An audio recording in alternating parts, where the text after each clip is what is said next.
The primordial hum. The wind doesn't just blow through the canyons of the American Southwest, it sings. A low, resonant drone, felt in the bones as much as heard, rises from the ancient masonry of Great Kiva at Chaco Canyon, a site meticulously built between 850 and 1150 AD.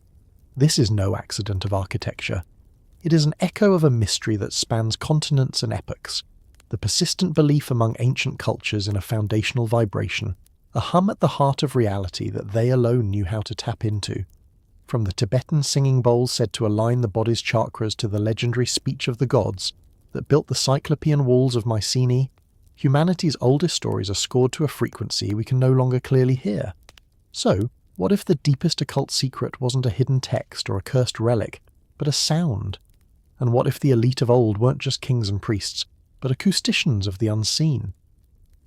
If deep history fascinates you, consider subscribing for more. We begin not with kings or gold, but with resonance.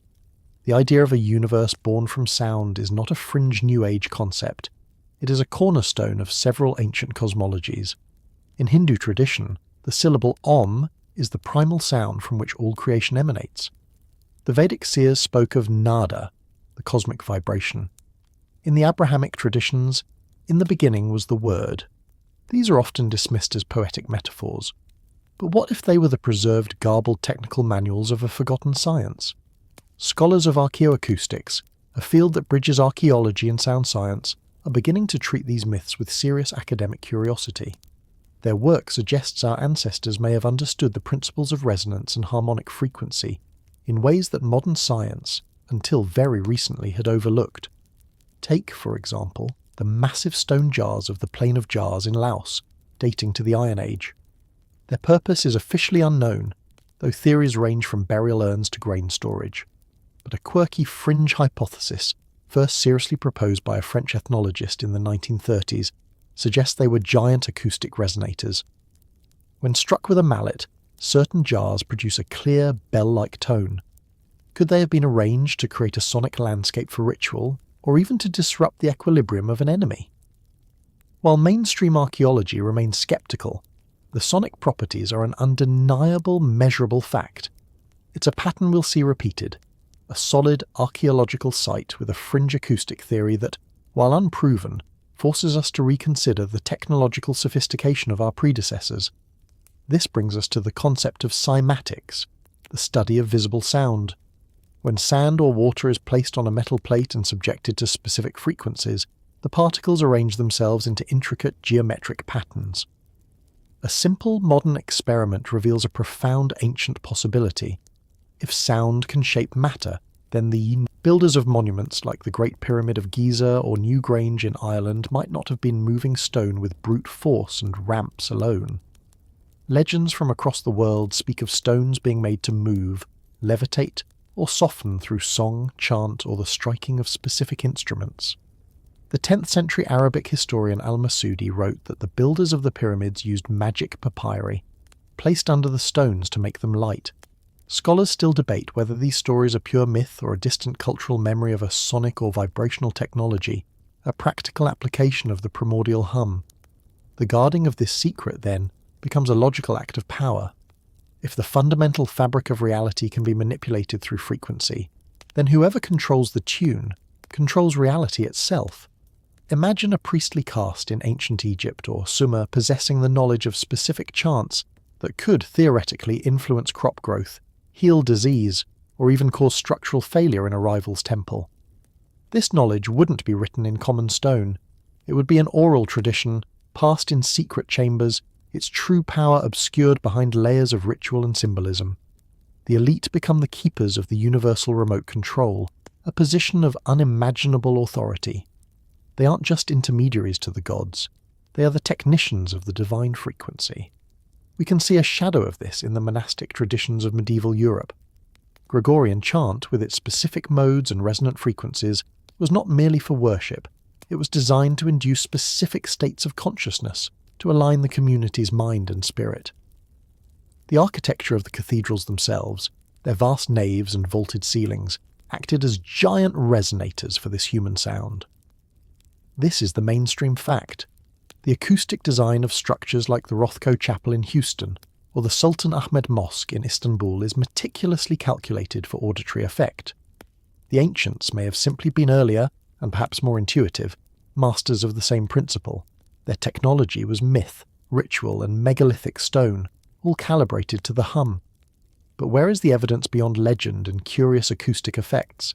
Some point to the mysterious Baghdad batteries, terracotta pots from 2,000-year-old Mesopotamian sites containing copper cylinders and iron rods that, if filled with an acidic electrolyte like vinegar, could produce a small electric charge.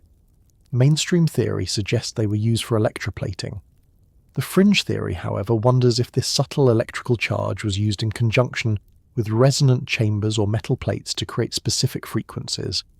A single battery is a curiosity. An array of them, connected and tuned, becomes a potential power source for a crude but effective acoustic apparatus. It's a tantalizing, if highly speculative, link between measurable ancient technology and the myth of sonic power. Ultimately, the secret of the primordial hum may be less about moving mountains and more about moving minds. The most potent application of this lost science was likely psychological and sociological. A ruler who could stage a ceremony where the very earth seemed to sing in response to his prayers, where light flickered in time with a drone that vibrated in every chest, wasn't just a politician. He was a living conductor of cosmic power. The populace, feeling that subsonic tremor in their guts, would need no further proof of his divine mandate. The secret wasn't the sound itself, but the orchestration of belief through physiological response. The elite guarded the recipe for awe. As we move forward, remember this resonant hum. It is the baseline, the carrier wave upon which many other secrets were broadcast. When we later examine the acoustic properties of burial chambers or the precise alignments of temples, we must listen not just with our historical imagination, but with an ear for the frequency that may have once filled them.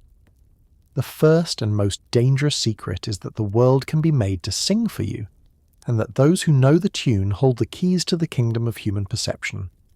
The blood of the Sphinx. The Giza Plateau at dawn is a study in silent, monumental endurance. But the gaze of the Great Sphinx, that colossal fusion of human intellect and leonine power, holds a question far older than the tourists gathering at its pores. For centuries we've accepted its story. It was carved around 2500 BC for the pharaoh Khafre, a majestic sentinel for his pyramid complex. This is the textbook fact, rooted in 20th century Egyptology. Yet, to stand before its weathered flanks is to feel the weight of a potentially deeper, more disruptive truth.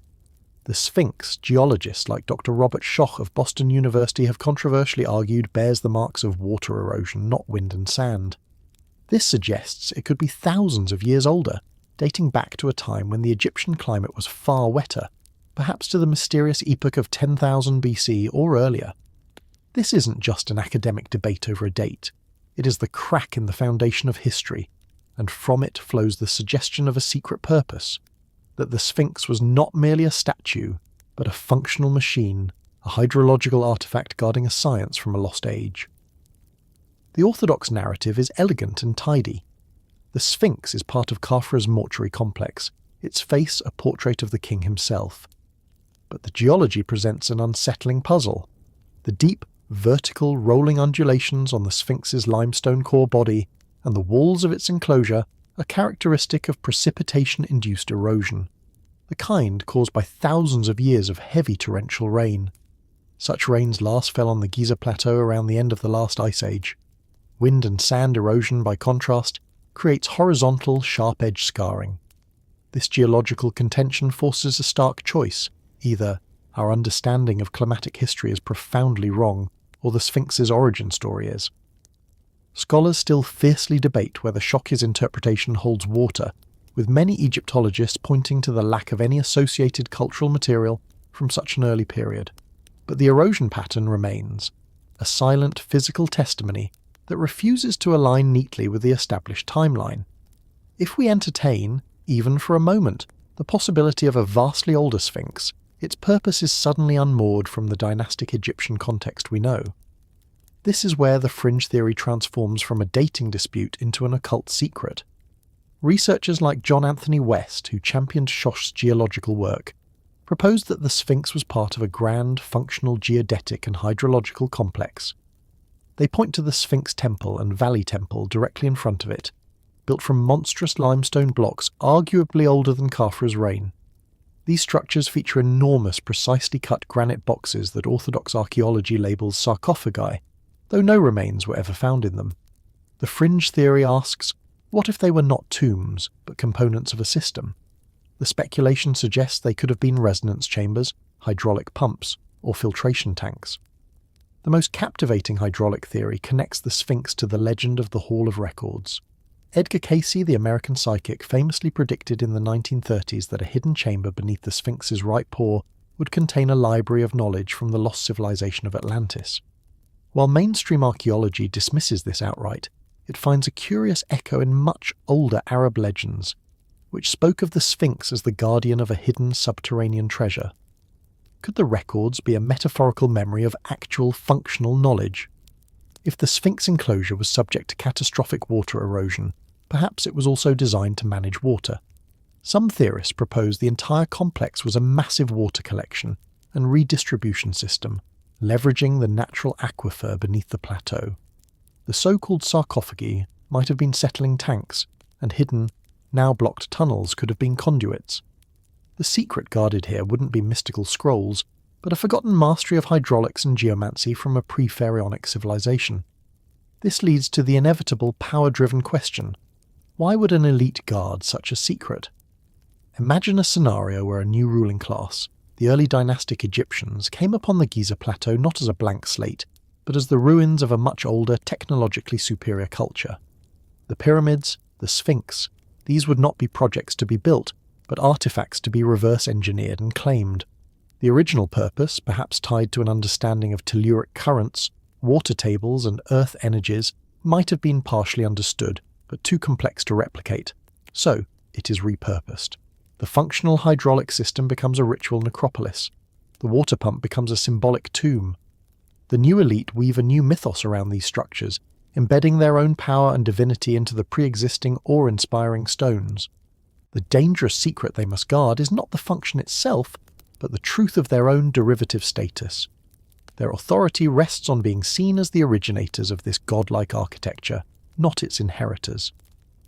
There is a quirky, tangible piece of evidence that fuels this speculation: the so-called door, or shaft, in the Sphinx's rump. In the 1990s, ground-penetrating radar and seismic surveys revealed anomalies and possible chambers beneath the Sphinx, and a small square shaft was discovered on its back. The official explanation points to a likely exploratory shaft dug by a 19th century treasure hunter or a modern restoration team. Yet, the precise location and the secrecy surrounding subsequent investigations, famously halted by the Egyptian Antiquities Authority, have fed the fires of conjecture. What if it is an access point, not to a treasure chamber, but to a buried infrastructure? A maintenance shaft for a forgotten piece of geological engineering. The very opacity of the investigations, whether for reasons of bureaucratic control, academic rivalry, or national security, mimics the ancient pattern of guarding knowledge. The mainstream counterargument is robust. There is no pottery, no tools, no cultural layer whatsoever at Giza that predates the 4th dynasty by millennia. Archaeology runs on material evidence, not erosion patterns alone. Yet the guardians of orthodoxy sometimes guard their own territory with a fervour that mirrors the ancient priests they study. The debate itself becomes a modern reenactment of the secret. On one side, the established academic order, protectors of a coherent historical narrative. On the other, heterodox investigators, accused of sensationalism, claiming to see a deeper truth hidden in plain sight, weathered into the very rock. So, we are left with the Sphinx, its enigmatic smile now a riddle of stone and time. Whether it is 4,500 or 12,000 years old, its power to captivate is undeniable. The secret of its blood, the water that may have shaped it, and the purpose that blood might have served, forces us to confront a humbling possibility. The peaks of human achievement may not be a linear progression, but a series of mountains and valleys, with knowledge won, lost and repurposed by successive elites. The Sphinx may be the ultimate monument to this cycle, a machine whose operating manual was lost, leaving later generations to worship its silent, stony casing as a god. The geometry of fear, step inside the Duomo of Florence, or stand in the shadow of the United States Capitol. The feeling is immediate, visceral, and meticulously manufactured, a sense of awe that borders on subjugation.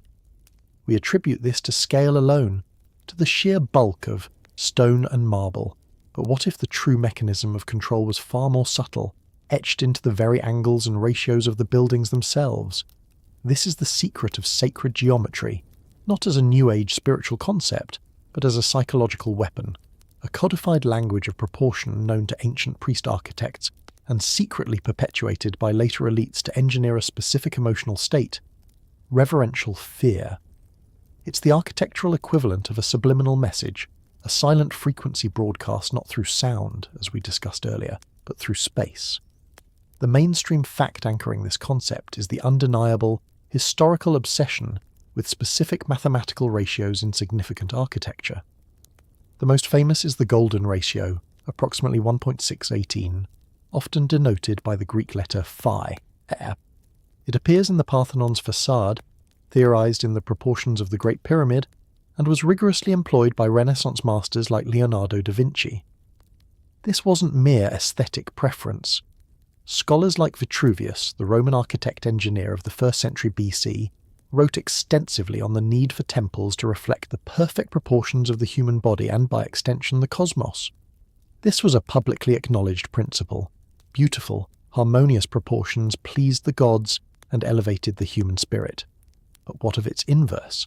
Could there be a geometry not of harmony, but of controlled dissonance, not of uplift, but of subconscious intimidation? This is where we cross into fringe territory, but territory illuminated by modern cognitive science. Studies in environmental psychology, such as those examining the impact of ceiling height on thought processes, provide a clue. High vaulted ceilings promote abstract holistic thinking, ideal for a cathedral encouraging thoughts of God and eternity, while lower ceilings foster focused, detail-oriented cognition. Now, extrapolate this principle to a more complex geometric system. The quirky, speculative theory posits that certain elite power structures, from the inner sanctums of pharaohs to the boardrooms of modern corporations, intentionally employ modified or unsettling versions of sacred geometry. Slightly skewed golden rectangles, intentional harmonic imbalances in a room's dimensions, or the use of overwhelming repetitive fractal patterns, like the hypnotic tessellations in Moorish palaces, could, in theory, induce mild disorientation, sensory overload, or a heightened state of suggestibility. The secret isn't in using geometry, but in weaponizing its deviation from the natural harmony the body instinctively seeks. Consider the layout of ancient palaces like Knossos or Persepolis.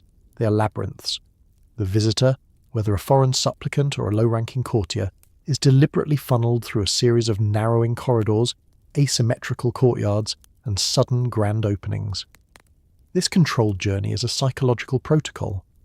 The disorientation of the maze breaks down the visitor's internal spatial map, a primal source of security. By the time they are finally ushered into the throne room, a vast space calculated to dwarf them, often positioned at the end of a forced linear perspective that makes the seated ruler appear larger, their subconscious is already in a state of compliance. Their sense of self has been geometrically diminished.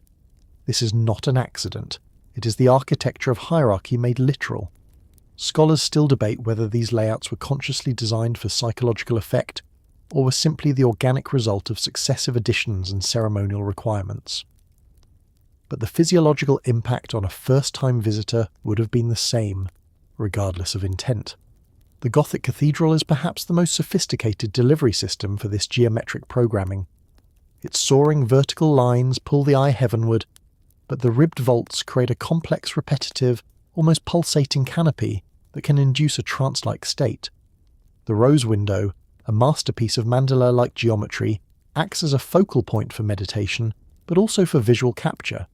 When combined with chant, incense, and stained glass light, a multisensory assault we'll revisit later, the architecture becomes an immersive chamber for reshaping consciousness. The faithful leave feeling spiritually elevated, which they were.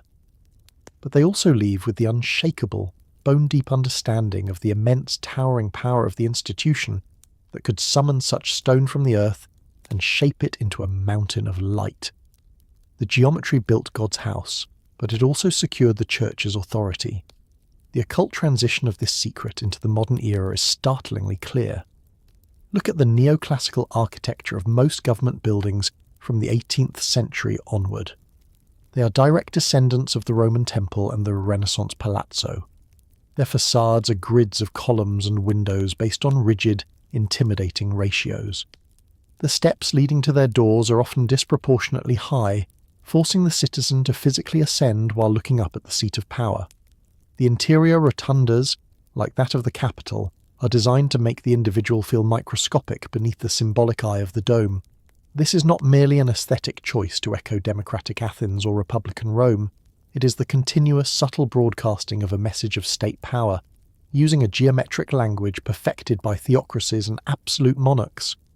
The elite architects of the Enlightenment, many of whom were Freemasons steeped in the esoteric traditions of sacred geometry, knowingly transplanted this psychological toolkit into the foundations of the modern nation-state. But the most chilling application might be in spaces designed not for awe, but for pure dread. The design of certain ancient prisons, oubliettes, and sacrificial chambers suggests an intuitive grasp of oppressive geometry.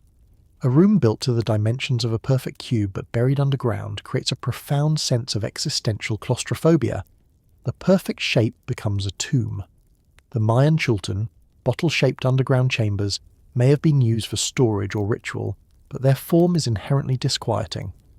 The secret guarded here is the knowledge that space itself can be a torture device, that angles and volumes can press upon the mind as surely as walls press upon the body. This is the darkest aspect of the geometry of fear, its ability to inflict suffering without a single touch, simply by distorting the world around the victim. So, as we move through the world, we must learn to read the silent language of the spaces we inhabit. The next time you enter a grand bank, a courthouse, or even a corporate headquarters with a vast echoing atrium, pause. Feel what the geometry is doing to you. Is it opening you up or closing you down? Is it inviting you to think freely or subtly reminding you of your place? The dangerous ancient secret is the understanding that environment is destiny, and that by crafting the environment with precise, psychologically potent mathematics, you can pre-write the emotional responses of those within it. The rulers who understood this didn't just build palaces, they built behavioral conditioning chambers from stone and light, and we have been living in their elegant, intimidating legacy ever since. The never-dying flame. Deep in the catacombs beneath the streets of Rome, or sealed within a pharaoh's tomb in the Valley of the Kings, the ancient world whispered of lights that defied time. These were not metaphors. From the Roman historian Livy to the later medieval chroniclers, accounts persist of ever-burning lamps found in sealed sepulchres, their flames extinguished only when the outside air rushed in. The most famous is perhaps the lamp said to have been found in the tomb of Cicero's daughter, Tullia, burning bright for over 1,500 years. These stories are universally dismissed by modern science as folklore, the fanciful imaginings of a pre-scientific age.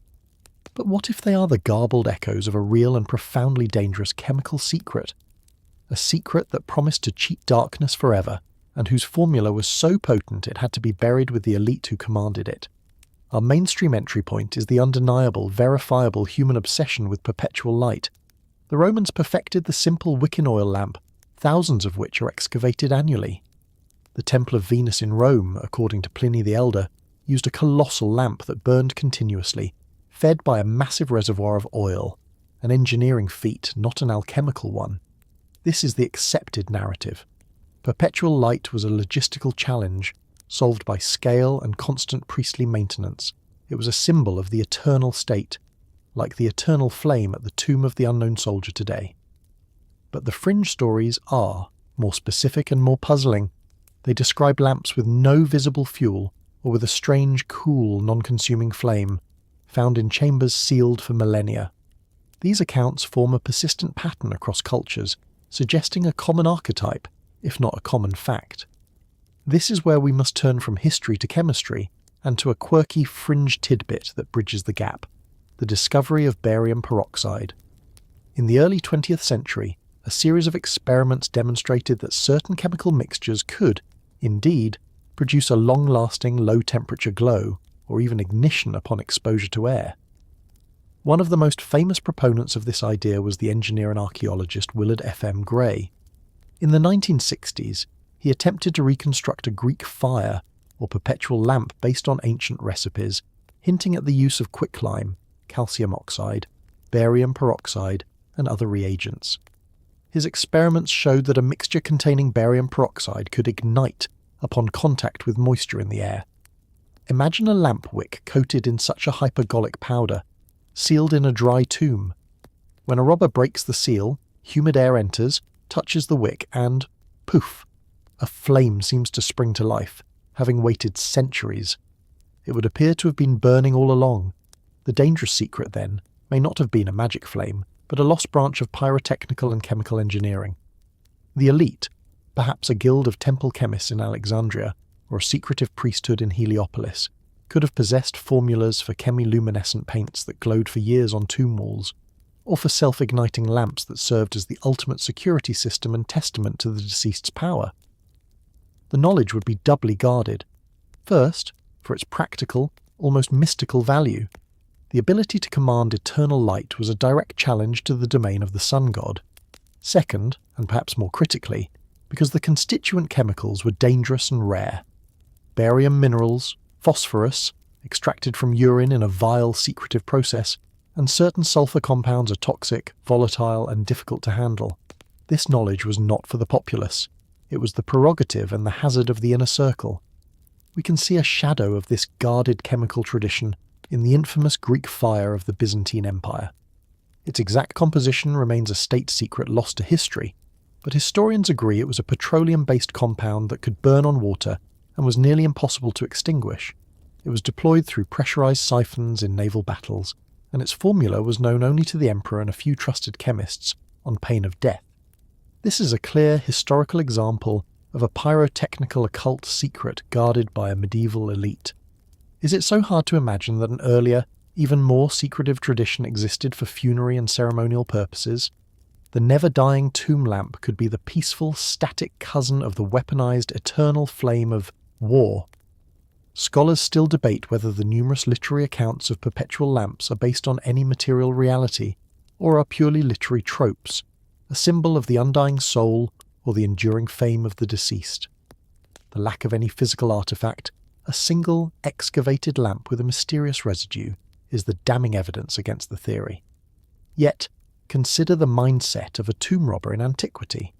Upon breaking into a dark, sealed chamber, the sudden ignition of a flame would be the most terrifying supernatural event imaginable. In his panic, he would likely smash the offending object, spill its contents, and flee. The evidence would be destroyed in the very moment of its discovery. The secret would literally self-destruct, preserving its mystery through a final defensive chemical reaction. The implications of such a secret extend beyond the tomb. If an elite could manufacture a light source that required no ongoing fuel and lasted for generations, it would revolutionize temple worship, underground mining, and nocturnal military operations. The economic and strategic power would be immense. Yet, we see no widespread application. This suggests the secret was either too dangerous, too expensive, or too unstable for common use. It remained a potent trick, a demonstration of power reserved for the most sacred of spaces, the boundary between life and death. By placing the never-dying flame in the tomb, the elite made a final, arrogant declaration. My influence, like this flame, transcends the mortal coil. I take the very light of the sun with me into the earth, and you shall forever dwell in the shadow of my legacy. So as we move forward from the silent geometry of power to the artifacts within it, remember the potential of this lost chemistry. The flicker of a flame in the deep past represents more than just illumination. It represents a will to defy natural law itself. The guardians of this secret weren't just keeping a recipe. They were guarding the illusion of their own immortality, a final glowing lie told to the darkness in the hope that history would believe it was a truth. In our next exploration, we will see how other, less tangible forms of light, information and influence, were woven into invisible networks that held empires together. The Emperor's invisible web. On a stone-paved road winding through the pine forests of Anatolia, a lone rider pushes his horse to a lather. He is a cursus publicus courier, part of the Roman imperial postal service established by Emperor Augustus around 20 BC.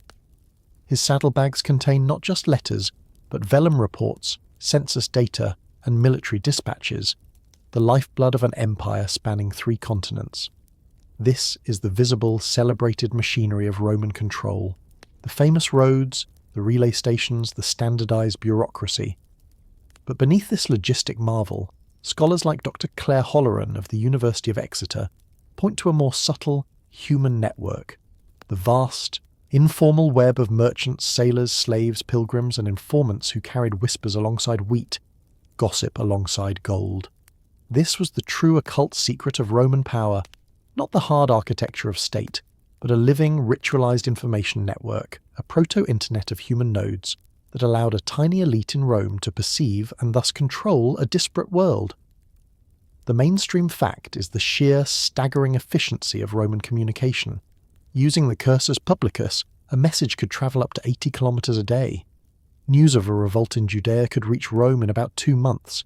An imperial edict could be disseminated across the provinces in a season. This was an administrative miracle, but information is more than official dispatches. It is rumour, market prices, the mood of a provincial capital, the loyalty of a legionary legate, the strange omens seen in a distant temple. This granular, tacit knowledge flowed through different channels. The elite's secret was their conscious cultivation and harvesting of this second shadow network. They understood that power is not just about issuing commands, but about listening to the empire's heartbeat.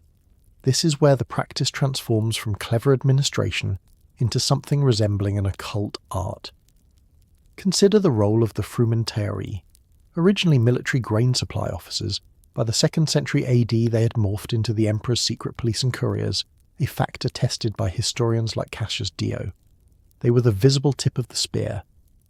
But the real depth came from the system of clientela and patronage, a ritualized web of obligations that stretched from the Senate House to the furthest frontier outpost.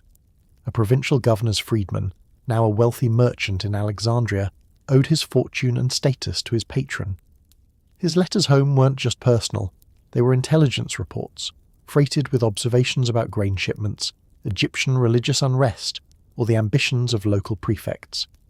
This information was currency more valuable than denarii, traded up the chain of loyalty in exchange for continued favour and protection. The network ran on the sacred Roman concepts of fides, trust, and officium, duty, making betrayal not just a crime, but a sacrilege. The quirky fringe element lies in the potential use of esoteric practices to secure this flow. Could the elite have employed subtle forms of symbology, or mnemonic encoding known only to initiates? While no Roman encryption manual has been found, we know they use simple lettershift ciphers. It's a small leap to imagine that members of certain priesthoods, like the augurs, who interpreted the will of the gods, or mystery cults, like Mithraism, popular in the military, had more sophisticated ways of passing sensitive information under the guise of religious ritual. A Mithric symbol etched on a market stall, the specific arrangement of votive offerings at a roadside shrine, these could have been dead drops or status signals in a world saturated with genuine piety. Scholars still debate whether these cults functioned as conscious intelligence networks, but their closed, hierarchical and empire-wide structure made them perfect for the purpose. The line between a religious fraternity and a clandestine service club is perilously thin. The dangerous power of this web was its omniscience, or more accurately the illusion of omniscience it created. A local magistrate in Britannia, contemplating embezzlement or disloyalty, could never be sure if the travelling merchant at his door was just a merchant, or a frumentarius, or the client of a powerful senator. The very uncertainty was a paralysing force.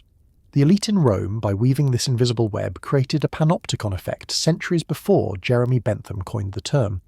They made every subject feel potentially seen, and therefore compelled to obedience. This is the core of the occult secret, the transformation of social bonds and religious practice into a surveillance and control infrastructure. It was soft power rendered in the hardest, most psychological terms. The maintenance of this web required its own rituals. The morning salutatio where clients greeted their patron, the elaborate dinner parties where information was exchanged over wine, the public sacrifices where loyalty was performed for the crowd. These weren't just social customs, they were the regular diagnostic checks and data sync operations of the human network. The elite were the system administrators, constantly assessing the health of connections, pruning disloyal nodes and integrating new data streams from the frontiers. When the system failed, as it did during the crisis of the 3rd century, the empire nearly shattered. The secret had been lost in the chaos. The web was torn and the centre could no longer see or control the periphery. In the modern world, we see clear descendants of this ancient secret. The old boy network, corporate lobbying, the informal back channels of diplomacy, and of course the digital social networks that harvest our data, all are iterations of the same principle, that true power lies in the invisible map of who knows what and who tells whom. The Romans simply executed it with pre-industrial elegance, using human relationships as their protocol and ritual as their encryption. They understood that an empire is not land, but information. And the most dangerous secret they guarded was the manual for weaving the web that held it all together, a manual written not on papyrus, but in the unwritten codes of trust, betrayal, and perceived omnipresence. As we turn from the logistics of an empire to the mysteries of bloodlines, remember this lesson. The web of information we just explored was a tool for managing a vast, diverse population, but for the innermost elite, power was often seen as an even more intimate inheritance, a substance carried not in scrolls or whispers, but in the very blood. This belief would become one of the most potent and enduring secrets of all. The cursed chromosomes. In a vault beneath a European cathedral, or sealed in a lead-lined chest in a Japanese Kura storehouse, genealogies are kept that are far more than lists of names. They are treated as living documents, charged with the significance that borders on the supernatural. These are the bloodline records of families who claim not just noble descent, but a different kind of inheritance. From the Japanese imperial family said to descend from the sun goddess Amaterasu, to the myriad European lines claiming descent from biblical kings, or even the Merovingian seed of David, history is rife with elites whose power is legitimized by a unique, almost sacral biology. This is the world of the cursed chromosomes, the persistent belief that certain lineages carry more than titles and land. They carry a metaphysical charge, a divine right, or a terrible ancient curse woven into their very DNA. Our mainstream anchor is the universal anthropological fact of sacral kingship. The Pharaoh of Egypt was the living incarnation of Horus. The Roman emperor became divus, divine, upon his death, a tradition formalized under Augustus. The Japanese emperor's divinity was legally enshrined until 1946. This is not fringe theory. It is historical record. The ruler's body was not merely a political entity, but a cosmological one, a linchpin between heaven and earth. His health and rituals directly affected the fertility of the land and the fortune of the people. But what underpinned this belief? It wasn't just propaganda. Scholars like Sir James Fraser in The Golden Bough documented the global pattern, but the underlying mechanism, why this idea is so persistent, points to a deeper, guarded understanding of heredity as a vessel for something transcendent or dangerous. This is where we drift into the realm of quirky, fringe tidbits and modern genetic mystery. Consider the so-called Melungeon families of the American Appalachian region, long the subject of folklore regarding their triracial origins and rumoured descent from lost Portuguese explorers or Ottoman Turks. DNA testing in the 21st century revealed a complex mix of European, African and Native American ancestry, debunking some myths but cementing their unique genetic heritage. Now scale this concept up to a royal dynasty. The fringe theory, popularised in works like The Holy Blood and The Holy Grail, suggests that certain European families like the Merovingians were guardians of a sacred genetic line, purportedly descended from Jesus Christ himself. While this is historically and theologically untenable, the theory's power lies in its reflection of a very ancient, very real belief, that blood can be a container for spiritual potency. The elite guarded their genealogies so fiercely because they believed they were safeguarding a literal biological talisman. The dangerous secret, then, was the conscious cultivation of this charged bloodline through selective breeding, esoteric eugenics. Marriage alliances were not just about land and peace, they were about ritual purity and the concentration of perceived sacred traits.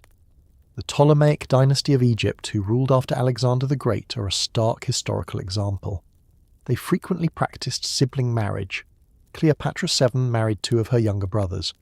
While often explained as a way to keep power within the family and mimic Egyptian pharaonic custom, It also served to keep their distinct Macedonian Greek blood undiluted, separate from the native populace they ruled. They were engineering a biological wall between themselves and their subjects, a wall built of chromosomes they believed carried the right to rule. The Habsburgs of Europe, with their famous protruding jaws resulting from centuries of strategic inbreeding, provide a later grotesque testament to this obsession with bloodline purity, pursued even as it led to genetic catastrophe. But what of the curse? For every legend of divine right, there is a shadow legend of a familial doom. The House of Atreus in Greek myth, with its cycle of murder, cannibalism and vengeance, is the archetype. The historical Bagrationi dynasty of Georgia claimed descent from King David, but also carried legends of a profound melancholy and tragic fate. Scholars still debate whether these curses are literary devices, post hoc explanations for historical misfortune, or the psychological burden of immense pressure and expectation placed upon a closed genetic group. However, from an occult perspective, the curse is the inevitable flip side of the sacred charge. If blood can carry a blessing, it can also carry a spiritual burden, a karmic debt, a predator spirit, or the accumulated misdeeds of ancestors.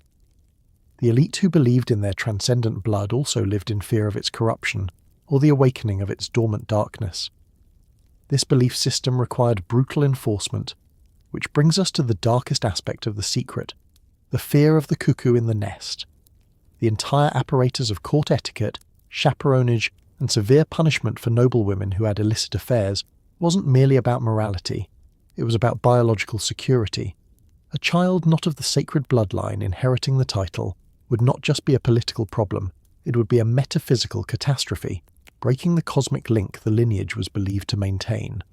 The secret had to be guarded from dilution, from forgery, from the mundane reality of human nature. This created a paranoia that often turned inward as families became trapped in their own gilded genetic prisons. In the modern world, we have secularized this concept, but we have not erased it. The fascination with royal babies, the media scrutiny of their health and appearance, the continued symbolic power of monarchy, even in constitutional systems, all are echoes of the old blood magic. We may scoff at the idea of divine chromosomes, but we remain captivated by the narrative of lineage. The dangerous ancient secret was the successful conflation of political power with biological destiny. By making authority a heritable, quasi-spiritual trait, elites created a system of legitimacy that was incredibly resilient, for it was rooted in the immutable and mystifying facts of birth and blood, a mystery no rebellion could easily solve, and a curse from which even the powerful could not escape. As we now turn from the intimacy of blood to the vastness of the globe, we will discover that the elites of old may have guarded secrets not just of their own bodies, but of the very shape of the world itself, secrets that contradict the history we think we know. The map of the before time. In the hushed silence of the Topkapi Palace Library in Istanbul, a single vellum sheet challenges the known narrative of human exploration. It is the 1513 Piri Reis map, named for the Ottoman admiral and cartographer who compiled it. The map is famous and infamous for its jarringly accurate depiction of the coastline of South America and, more controversially, a landmass to the south that some claim is the ice-free coastline of Antarctica, a continent not officially discovered until 1820. Mainstream scholars, like historian Gregory C. McIntosh, offer a more conventional explanation. The southern land is likely a composite of speculative geography and distorted reports of Patagonia, grafted onto a map that is otherwise a remarkable synthesis of Portuguese, Arabic and earlier Greek sources. But the anomaly persists, whispering of a more profound secret, that before the recognized ages of exploration, a seafaring elite possessed a sophisticated knowledge of the world's geography, a knowledge that was later lost, guarded, and only partially rediscovered. The solid fact here is the map itself and its acknowledged sources. Piri Reis wrote in his notes that he used about 20 source maps and charts, including several he called very old, and from the time of Alexander the Great. This is not fringe fantasy, it is the cartographer's own testimony. The accuracy of the South American coast is attributable to Portuguese charts from recent voyages. The mystery lies in the potential older sources, the map's projection, and its inclusion of details like the Andes Mountains, which no European of Reis's time is known to have crossed. fuel speculation. The core of the dangerous secret is the possibility of a pre-Columbian, perhaps even prehistoric, global surveying project, a coordinated effort by a lost civilization to map the planet. To understand the weight of this, we must step beyond the Piri Reis to other cartographic anomalies. The 1531 Orontius Phineus world map also shows a recognisable ice-free Antarctica with what appear to be inland waterways and mountain ranges. The 1559 Haji Ahmed map presents the western coast of the Americas with a precision that seems to account for continental drift. The quirky fringe tidbit that electrifies this discussion is the work of Professor Charles H. Hapgood in the 1960s.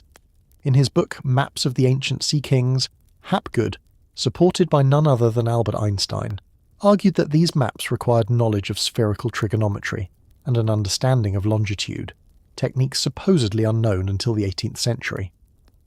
He proposed they were copies of copies from a vast antediluvian source civilization. While Hapgood's theories are rejected by modern geologists and historians, they raise an unsettling question. How do we explain the data points that don't fit? The mainstream rebuttal is powerful. Cartography, like all sciences, builds incrementally. Strange coastlines on old maps are often artistic flourishes, misinterpretations of travellers' tales, or the conflation of multiple vague reports. The Antarctica on the Piri Reis map is almost certainly Terra Australis Incognita, a hypothetical southern continent that had been part of geographers' speculation since Ptolemy. But the secret we're probing isn't necessarily about a single, perfectly accurate ancient map. It's about the tradition of secret knowledge. Imagine a guild of navigator priests in the Bronze Age, perhaps centred in a seafaring culture like the Minoans or the Phoenicians. Their power and wealth depended on trade routes known only to them. Their most prized possession wouldn't be gold, but portolans, sailing charts showing currents, safe harbours, and resource locations. This knowledge would be guarded with lethal intensity. A map is a source of power. A world map is the ultimate source. This is where the secret becomes occult. The knowledge wouldn't just be written on parchment, it would be encoded in star lore, in the patterns of migratory birds, in songs passed down through pilot families. It would be fragmented, with different families or cults guarding different legs of the journey. The famous quipu of the Inca, knotted strings used for record-keeping, are now believed by some researchers, like Harvard's Gary Urton, to have been a complex, potentially three-dimensional binary coding system. Could other ancient cultures have had equally sophisticated, non-literal ways of encoding geographical data? Scholars still debate whether the precise alignments of certain megalithic sites represent astronomical observatories, or could also be geodetic markers, points on a planetary scale survey. The dangerous implication of the map of the before time is that it suggests a cycle of civilization far more dramatic than our linear history allows. It hints at a peak, a cataclysm, and a rebuilding with fragments. The elite who emerged after such a rupture would be those who had salvaged scraps of the old charts. Their power would stem from being the sole inheritors of a world that once was. They could direct colonization, control trade in precious commodities like tin or amber, and present themselves as the divine interpreters of a world only they fully comprehended. Pharaoh's claim to rule all that the sun encircles takes on a new, possibly literal dimension if his temple archives held schematics of the encircled globe. In our modern age of satellite imagery and GPS, the idea of a lost global map seems quaint, but we must remember that until recently, accurate charts were state secrets. The Spanish and Portuguese guarded their padrones' real master maps with the same jealousy an ancient king would. The secret is not the geography itself. The continents are there for anyone to find. The secret was the systematized knowledge of it. To possess the complete map before anyone else is to own the board on which the game of empire is played. The Piri Reis fragment, then, is not a puzzle to be solved, but a ghost, a pale, fragmented echo of a once complete picture of the world, held in hands so ancient and so powerful that they shaped our history from behind the veil of a forgotten dawn. From this vista of lost global knowledge, we now turn inward, to a secret not of the external world, but of the internal landscape of the human mind, a technology of healing and revelation that turned temples into hospitals of the subconscious. The Dream Incubation Protocol. In a dim, subterranean chamber beside the healing springs of Epidaurus, A supplicant lies on a klein, a sacred couch. The air is thick with the scent of burning kefi and damp earth. He has followed a strict regimen of purification, baths, and sacrifices. Now, in a state between waking and sleep, he awaits a visit from Asclepius, the god of medicine. This is enkoimesis, dream incubation, a widespread, mainstream medical and religious practice in the Greco-Roman world from at least the 5th century BC. At sites like the Asclepieion of Epidaurus, Pergamon and Kos, the sick sought divine diagnosis and cure through dreams. But what if this was more than just pious hope? What if the ancient priesthoods possessed a sophisticated, ritualized protocol to harness the subconscious for healing, a protocol that functioned as a genuine psychotherapeutic and even psychosomatic technology? This is the dangerous secret. The Dream Temple was not a primitive clinic, but an advanced mind machine, and its operators guarded the keys to the human psyche. The established fact is the sheer scale and organization of the practice. The Asclepieion were sprawling sanatorium complexes. Inscriptions called iamata found at Epidaurus detail specific cures. A mute boy who dreamed the god touched his mouth and spoke. A man with a parasitic worm in his abdomen who dreamed the god sealed his flesh while the worm crawled out. Modern medicine dismisses these as placebo effect or fraud. Yet, the placebo effect is a powerful, measurable neurobiological phenomenon. The priests of Asclepius may have been unwitting masters of it. Their protocol, the fasting, the baths, the suggestive imagery, the hypnotic atmosphere, was a precise script to prime the mind and body for self-repair. The secret was the systematization of belief into a therapeutic tool. This is where we integrate a quirky fringe tidbit that bridges ancient ritual and modern neuroscience, the role of ergot. This fungus, which grows on damp rye, contains alkaloids that are precursors to LSD. While there's no direct evidence ergot was used in Asclepieion, it was known in the ancient world. Scholar Brian C. Murarescu, in The Immortality Key, controversially hypothesizes that the Kifi incense and sacred drinks used in Greek mysteries, and potentially in adjacent healing rites, could have contained psychoactive components.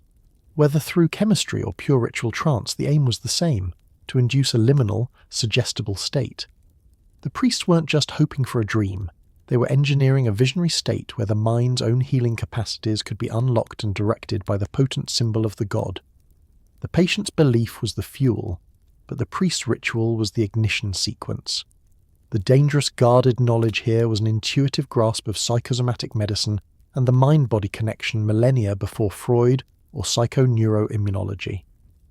The elite, the Asclepiad priest-physicians, who traced their lineage to the god himself, understood that illness often resided in a story the patient believed about themselves, a lameness from a wartime trauma, a blindness after a psychological shock, a sterility born of guilt. The dream incubation protocol was a scripted journey to rewrite that story.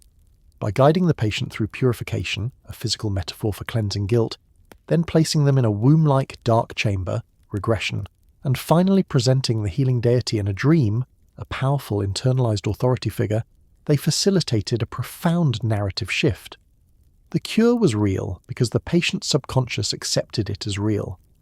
The priests guarded the methodology of symbolic intervention. We can see echoes of this in later, secretive traditions.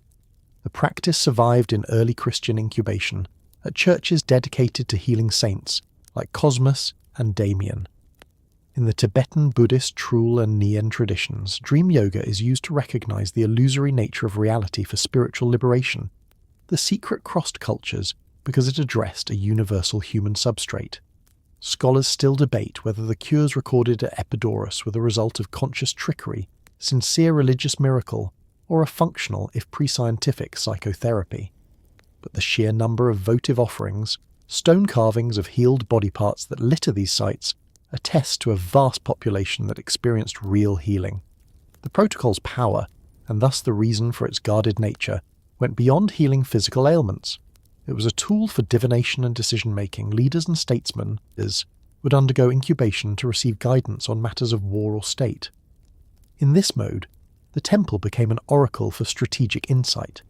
The priest-interpreters were not just doctors, they were psychoanalysts and political consultants, tapping into the dreamer's subconscious processing power and cloaking its insights in divine authority. This granted the priesthood immense indirect power. They held the keys to a chamber where the mind could converse with its own deepest intelligence and return with answers that shaped empires. So, the dream incubation protocol was perhaps the most intimate of the elite's guarded secrets. It did not control stone or blood or maps, but the very fabric of human experience, pain, hope, and the stories we tell ourselves about our own bodies and fates. The priests of Asclepius, by mastering the theatre of the mind, became physicians of the soul. They demonstrated that the most potent forces are not those that act upon us from the outside, but those we can summon from within, given the right symbolic keys. And as we will see next, the most ruthless elites understood that sometimes the ultimate power lies not in summoning, but in erasing, in removing entire chapters from the book of human memory. The black smear of history. In the dusty archives of a museum, a researcher pores over a papyrus fragment from the reign of the Egyptian pharaoh Akhenaten. The text is unusual, speaking of a single intangible god, the Aten, but the researcher knows this is a rare survivor. Following Akhenaten's death around 1336 BC, his successors embarked on a systematic campaign of damnatio memoria, the condemnation of memory. His name was chiselled from monuments, his city abandoned, his religious reforms reversed. He was to be erased from history. This practice is not an Egyptian anomaly. It is a chilling universal political technology. From the Roman Senate erasing the disgraced Emperor Geta from all records, to the Soviet airbrushing of purged commissars from photographs, the most powerful occult secret is not what is preserved, but what is meticulously destroyed. The elite have long understood that to control the future, one must first control the past, and the ultimate act of control is to make it disappear. The mainstream fact is the prevalence and methodical nature of damnatio memoriae in the ancient world. The Romans codified it. Following a Senate decree, the condemned's statues were torn down, his name obliterated from inscriptions, his coins melted. It was a ritual of social death more final than physical execution. In ancient Mesopotamia, a conquering king would often have the official chronicles of the defeated kingdom rewritten, inserting his own name as the legitimate divinely ordained ruler. The Hittites, the Assyrians, the Chinese dynasties, all practiced forms of historical revisionism. This was not a haphazard rage. It was a cold, administrative process. The secret guarded here was the understanding that history is not a record but a narrative, and narrative is the bedrock of legitimacy. But the black smear operates on a subtler, more pervasive level than just chiselling stone.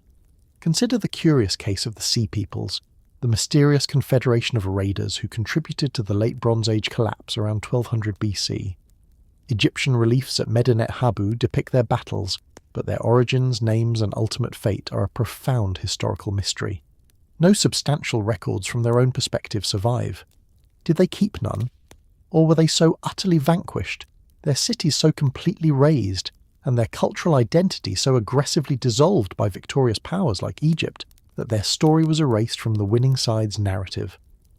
The fringe theory suggests that the Sea Peoples may have been a more complex coalition of displaced populations, their history deliberately simplified into the caricature of barbarian invaders to glorify Pharaoh Rameses III. The victor doesn't just write history, he burns the libraries of the vanquished.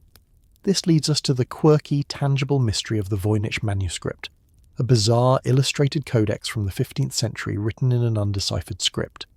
While not an example of state erasure, it represents a different kind of black smear, the knowledge that becomes inaccessible by design. Was it a deliberate hoax, an obscure herbal, or a secret alchemical treatise written in a personal cipher so effective it functionally erased the knowledge for everyone but its creator? The manuscript stands as a monument to the fragility of knowledge. The true occult power is not necessarily in destroying information, but in making it meaningless to outsiders. An elite can guard a secret by encoding it in a language that dies with them, creating a black smear not of ink but of incomprehension. The most dangerous application of this secret is auto-erasure. The elite often guard their deepest mysteries by ensuring they leave no record at all. The initiatory rites of many mystery cults, the Eleusinian mysteries being the most famous, were punishable by death if revealed. What happened in the Telesterion at Eleusis? We have hints, allusions, but no definitive account from an initiate. The secret was protected by a social contract of silence so powerful it created a perfect historical vacuum. Scholars still debate whether the core experience involved a psychoactive potion, tying back to our earlier section, a profound psychodrama, or something else entirely. We will never know for certain, because the mechanism of secrecy was a collective pact to create a black smear in the historical record. The power derived from the mystery itself, from being the guardians of an experience that could not be spoken. In the modern world, the black smear has evolved into digital deletion, memory holing, and the silent revision of Wikipedia pages. The principle remains identical: control the narrative by removing inconvenient data points. The ancient elite understood that to erase a person's name is to annihilate their afterlife, their legacy, their very existence in the collective consciousness. It is a metaphysical murder. By holding the power to condemn to oblivion, they held the ultimate deterrent over the living. Your deeds could earn you glory carved in granite, or they could earn you a blank space where your name used to be. A warning more terrifying than any execution. As we move forward, this concept of encoded, hidden, or erased knowledge becomes crucial. For if history can be smeared, so too can science. The next secret suggests that the elite of old may have possessed a complete alternative lexicon for understanding nature itself, a language so potent it was metaphorized as the speech of angels. The language of the birds. High in the Pyrenees, a medieval alchemist pores over a text, not of formulas, but of seemingly nonsensical illustrations. A king swallowing a bird, a green lion devouring the sun. He's not reading literally. He's listening for the langue des oiseaux, the language of the birds. This was not a belief in talking to sparrows, but a pervasive hidden concept across esoteric traditions. A primal, universal language of symbols, puns, and homophones that encoded the secrets of nature, God, and transformation. From the cryptic wordplay of the Emerald Tablet of Hermes Trismegistus to the Viking skalds who called poetry the drink of the raven, the idea recurs. The dangerous secret is that the elite, adepts, initiates, and courtly intellectuals communicated in a meta-language designed to be opaque to the masses, a linguistic filter that separated mundane knowledge from the occult truths of reality. Our mainstream anchor is the historical and verifiable use of cant, argot, and professional jargon as tools of exclusion. Medieval guilds, from stonemasons to glassmakers, had their own secret terms for tools and techniques to protect trade secrets. The green language, Verlaine, of French poets, and the cant of Renaissance hermeticists like Giordano Bruno served the same purpose, to create a community of understanding invisible to the uninitiated. This is a sociological fact. The langue des oiseaux takes this a step further into the realm of the metaphysical. It proposes that this hidden language doesn't just conceal trade secrets, but that its very structure, its puns, anagrams, and allegories, mirrors the hidden structure of the cosmos. To speak it is to operate on reality's source code. The quirky fringe manifestation of this is the theory that great works of literature and art are encoded with this language. The most famous example is the alleged hidden geometry and symbolism in Dante's Divine Comedy, or the architecture of Notre Dame. More speculatively, some researchers, following the footsteps of Fulcanelli, the enigmatic 20th century alchemist, argue that the gargoyles and facades of Gothic cathedrals are a book in stone written in the language of the birds, detailing alchemical processes for those with eyes to see. A carving of a man with a ladder might symbolize the stages of spiritual ascent, échelle meaning ladder in French, but also evoking âme, soul. Whether this was the conscious intent of the builders is hotly debated. Scholars still debate whether these patterns are intentional ciphers, the projection of later occultists, or simply the rich, metaphorical mindset of a pre-literal society expressing itself naturally in symbol. This concept transforms from an interesting linguistic curiosity into a dangerous, guarded secret when we consider its purported power. In many traditions, the language of the birds is the language of creation itself. In the Quran, King Solomon is given the power to understand the speech of birds and ants, a sign of his God-given wisdom to rule justly. In Norse myth, the god Odin gains immense wisdom after sacrificing an eye to drink from Mimir's well, but his two ravens, Hugin, thought, and Munin, memory, who fly across the world and whisper to him, are his ultimate intelligence network. They represent the ability to understand the hidden messages of the world, the language in which nature herself speaks. The elite adept, through study and initiation, sought to become like Solomon or Odin. A ruler who doesn't just command men but deciphers the universe. The practical guarded application of this was in the realms of alchemy and diplomacy. An alchemical text written in common language could be read and misapplied, leading to disaster or heresy charges. But written in the language of the birds, where the green lion means vitriol, and the marriage of the king and queen describes a chemical reaction, it was safe. Only another alchemist schooled in the same symbolic lexicon could understand and replicate the work. Similarly, in the treacherous courts of Renaissance Europe, a diplomat or spy could send a letter filled with seemingly innocent references to fables or bird lore. To an outsider, it was a pleasantry. To an initiate, it detailed a troop movement or a political betrayal. The language was a living encryption machine, its key not a cipher wheel, but a shared, cultured mind. But why birds? The symbolism is profound. Birds bridge earth and sky, the mundane and the divine. Their song is beautiful but meaningless to those who don't understand it. They see the world from a higher synoptic perspective, the view from above that philosophers and strategists crave. To speak the language of the birds is to possess a god's eye view, to see the connections and patterns invisible from the ground. This is the ultimate power the secret confers, not just secret communication, but transcendent perception. The elite who mastered it believed they were not just learning a code, but retuning their consciousness to the frequency of creation. In our modern world, we see echoes of this in the impenetrable jargon of specialized fields, quantum physics, legal theory, algorithmic coding. These are modern bird languages, gatekeeping knowledge and creating insider elites. The ancient secret reminds us that knowledge is always dual, its exoteric form for public consumption, and its esoteric coded core for the initiated. As we now turn from the abstraction of language to the overwhelming physicality of stone, we will see how this same principle of hidden knowledge was applied on a colossal scale, in structures so massive their very construction seems to speak in a tongue of giants, a language we have forgotten how to hear. The architects of oblivion. On a windswept plateau in Peru, a single block of stone at Ollantaytambo weighs over 150 tons.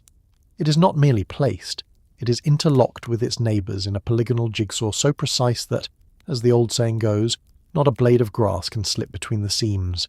This is not an isolated marvel. From the cyclopean walls of Mycenae and Tiryns in Greece, to the foundational terraces of Baalbek in Lebanon, where the stone of the pregnant woman weighs an estimated 100-200 tons, a pattern emerges. These are not just big stones, they represent a global architectural anomaly, a seeming peak of megalithic engineering that appears, vanishes, and is often clumsily imitated by later cultures. The dangerous secret is not that these stones were moved, but that a specific advanced science of moving and shaping them existed and was subsequently lost, guarded by a guild of architect priests who took their formulas into oblivion. The mainstream fact is the existence and staggering scale of these sites. The Great Pyramid of Giza, built around 2560 BC, consists of an estimated 2.3 million blocks, averaging 2.5 tons each. The Trilithon at Baalbek, 3 stones each weighing around 800 tons, sits in a Roman-era temple complex, but the foundation platform on which they rest is far older, its origins shrouded. Orthodox archaeology explains these feats with ramps, levers, pulleys, and immense coordinated human labour, and for many sites this is sufficient. But for the outliers, the polygonal masonry that defies simple leverage, the stones quarried miles away and lifted hundreds of feet, the explanations become strained. The secret whispers that the ancients possessed a principle, a method, that made hard stone temporarily malleable or weightless, a method that was the exclusive property of a ruling theocratic elite. This is where we encounter the quirky persistent fringe theory, the use of sound, vibration, or resonant frequency to soften stone. We touched on this with the primordial hum, but here it becomes a specific applied technology. Legends from multiple cultures speak of stones being made to move to the sound of a trumpet, a drum, or a chant. The 10th century Arab historian al-Masudi wrote of the Egyptians using magic papyri placed under stones to make them light. While easily dismissed as myth, modern experiments in sematics show that sound can organize matter. Could a specific amplified frequency resonate with the crystalline structure of granite or limestone, reducing its friction coefficient or even inducing a temporary state of acoustic levitation.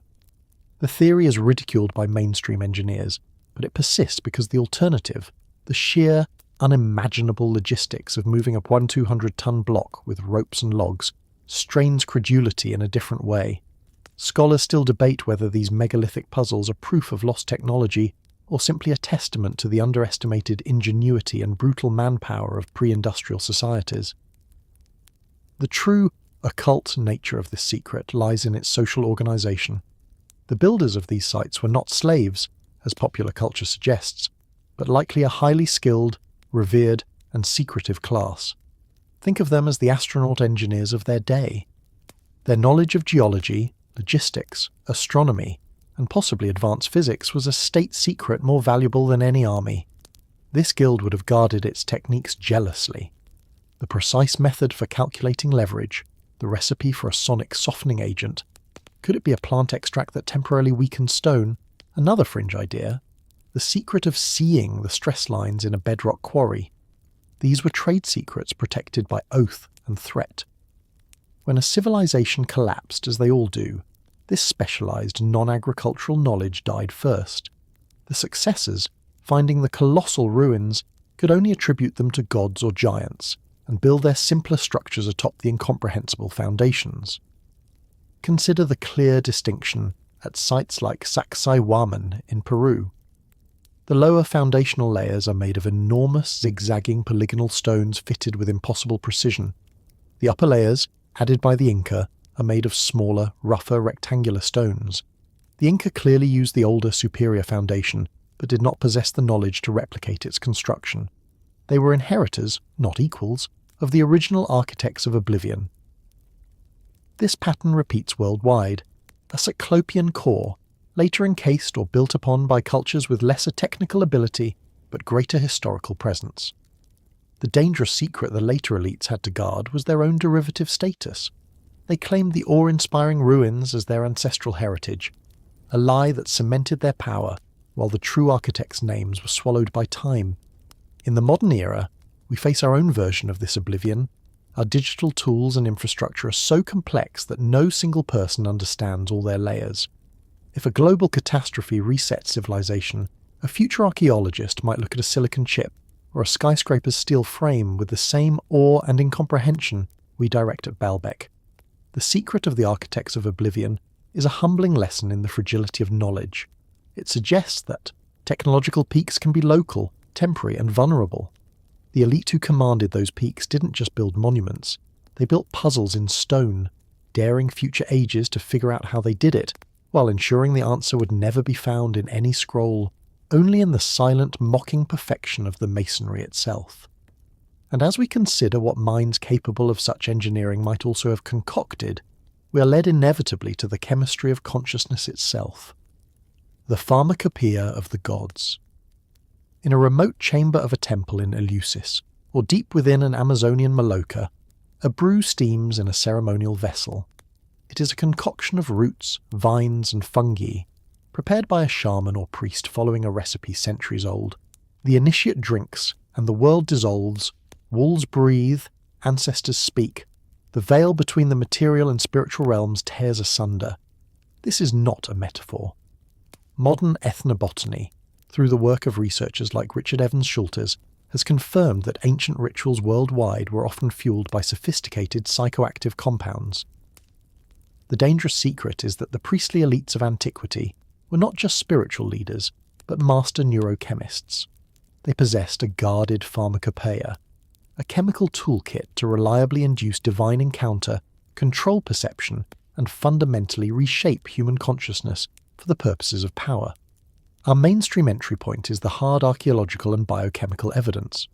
Residue analysis of ceramic vessels from ancient Greece has detected ergot alkaloids, the precursors to LSD. The Eleusinian mysteries, the most famous secret rites of the ancient world, are now widely hypothesized by scholars like Carl A. P. Ruck to have centered on a psychoactive potion called the kykeon. In the Americas, the use of psilocybin mushrooms, peyote, and ayahuasca dates back millennia, confirmed by mushroom stones in Mesoamerica and snuff paraphernalia in the Andes. The Vedic soma, the mysterious intoxicating drink of the gods in the Rig Veda, is the subject of endless scholarly debate, with candidates ranging from the Amanita muscaria mushroom to ephedra. The fact is indisputable.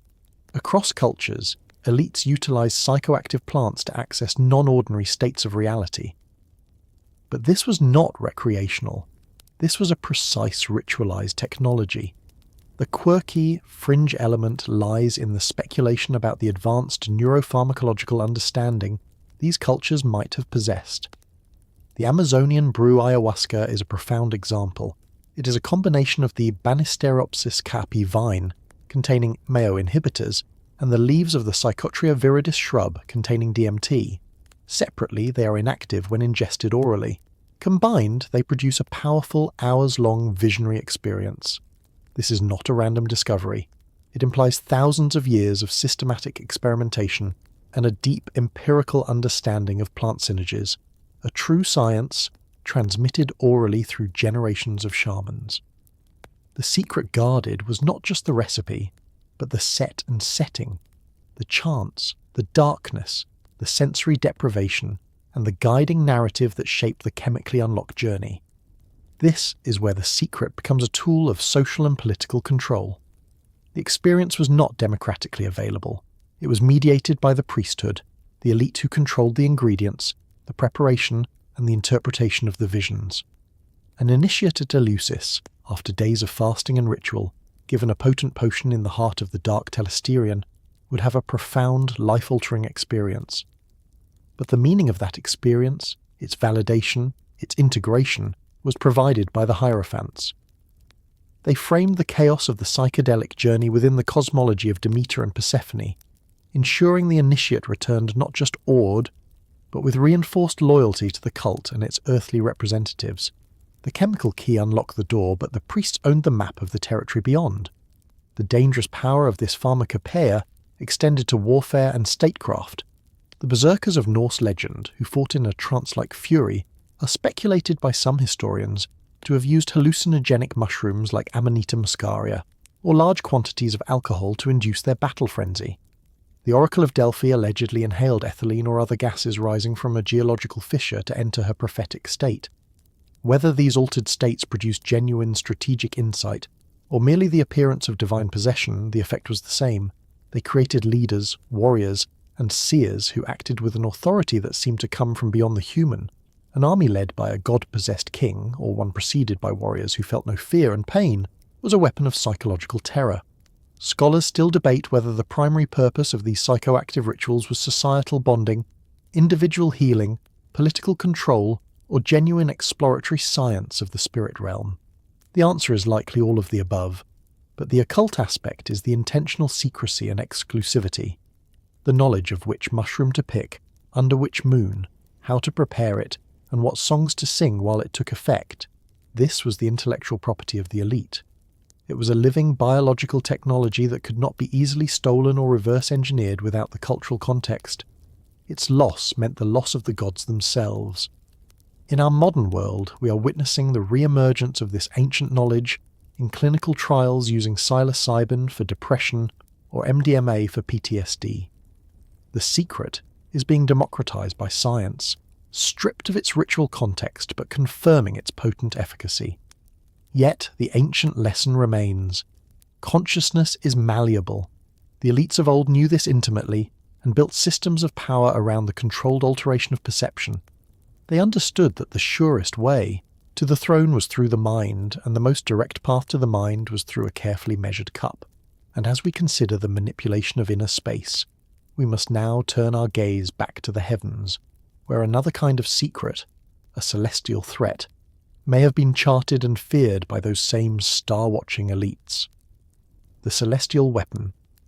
On a clear night, far from city lights, the Milky Way sprawls like a scar across the sky.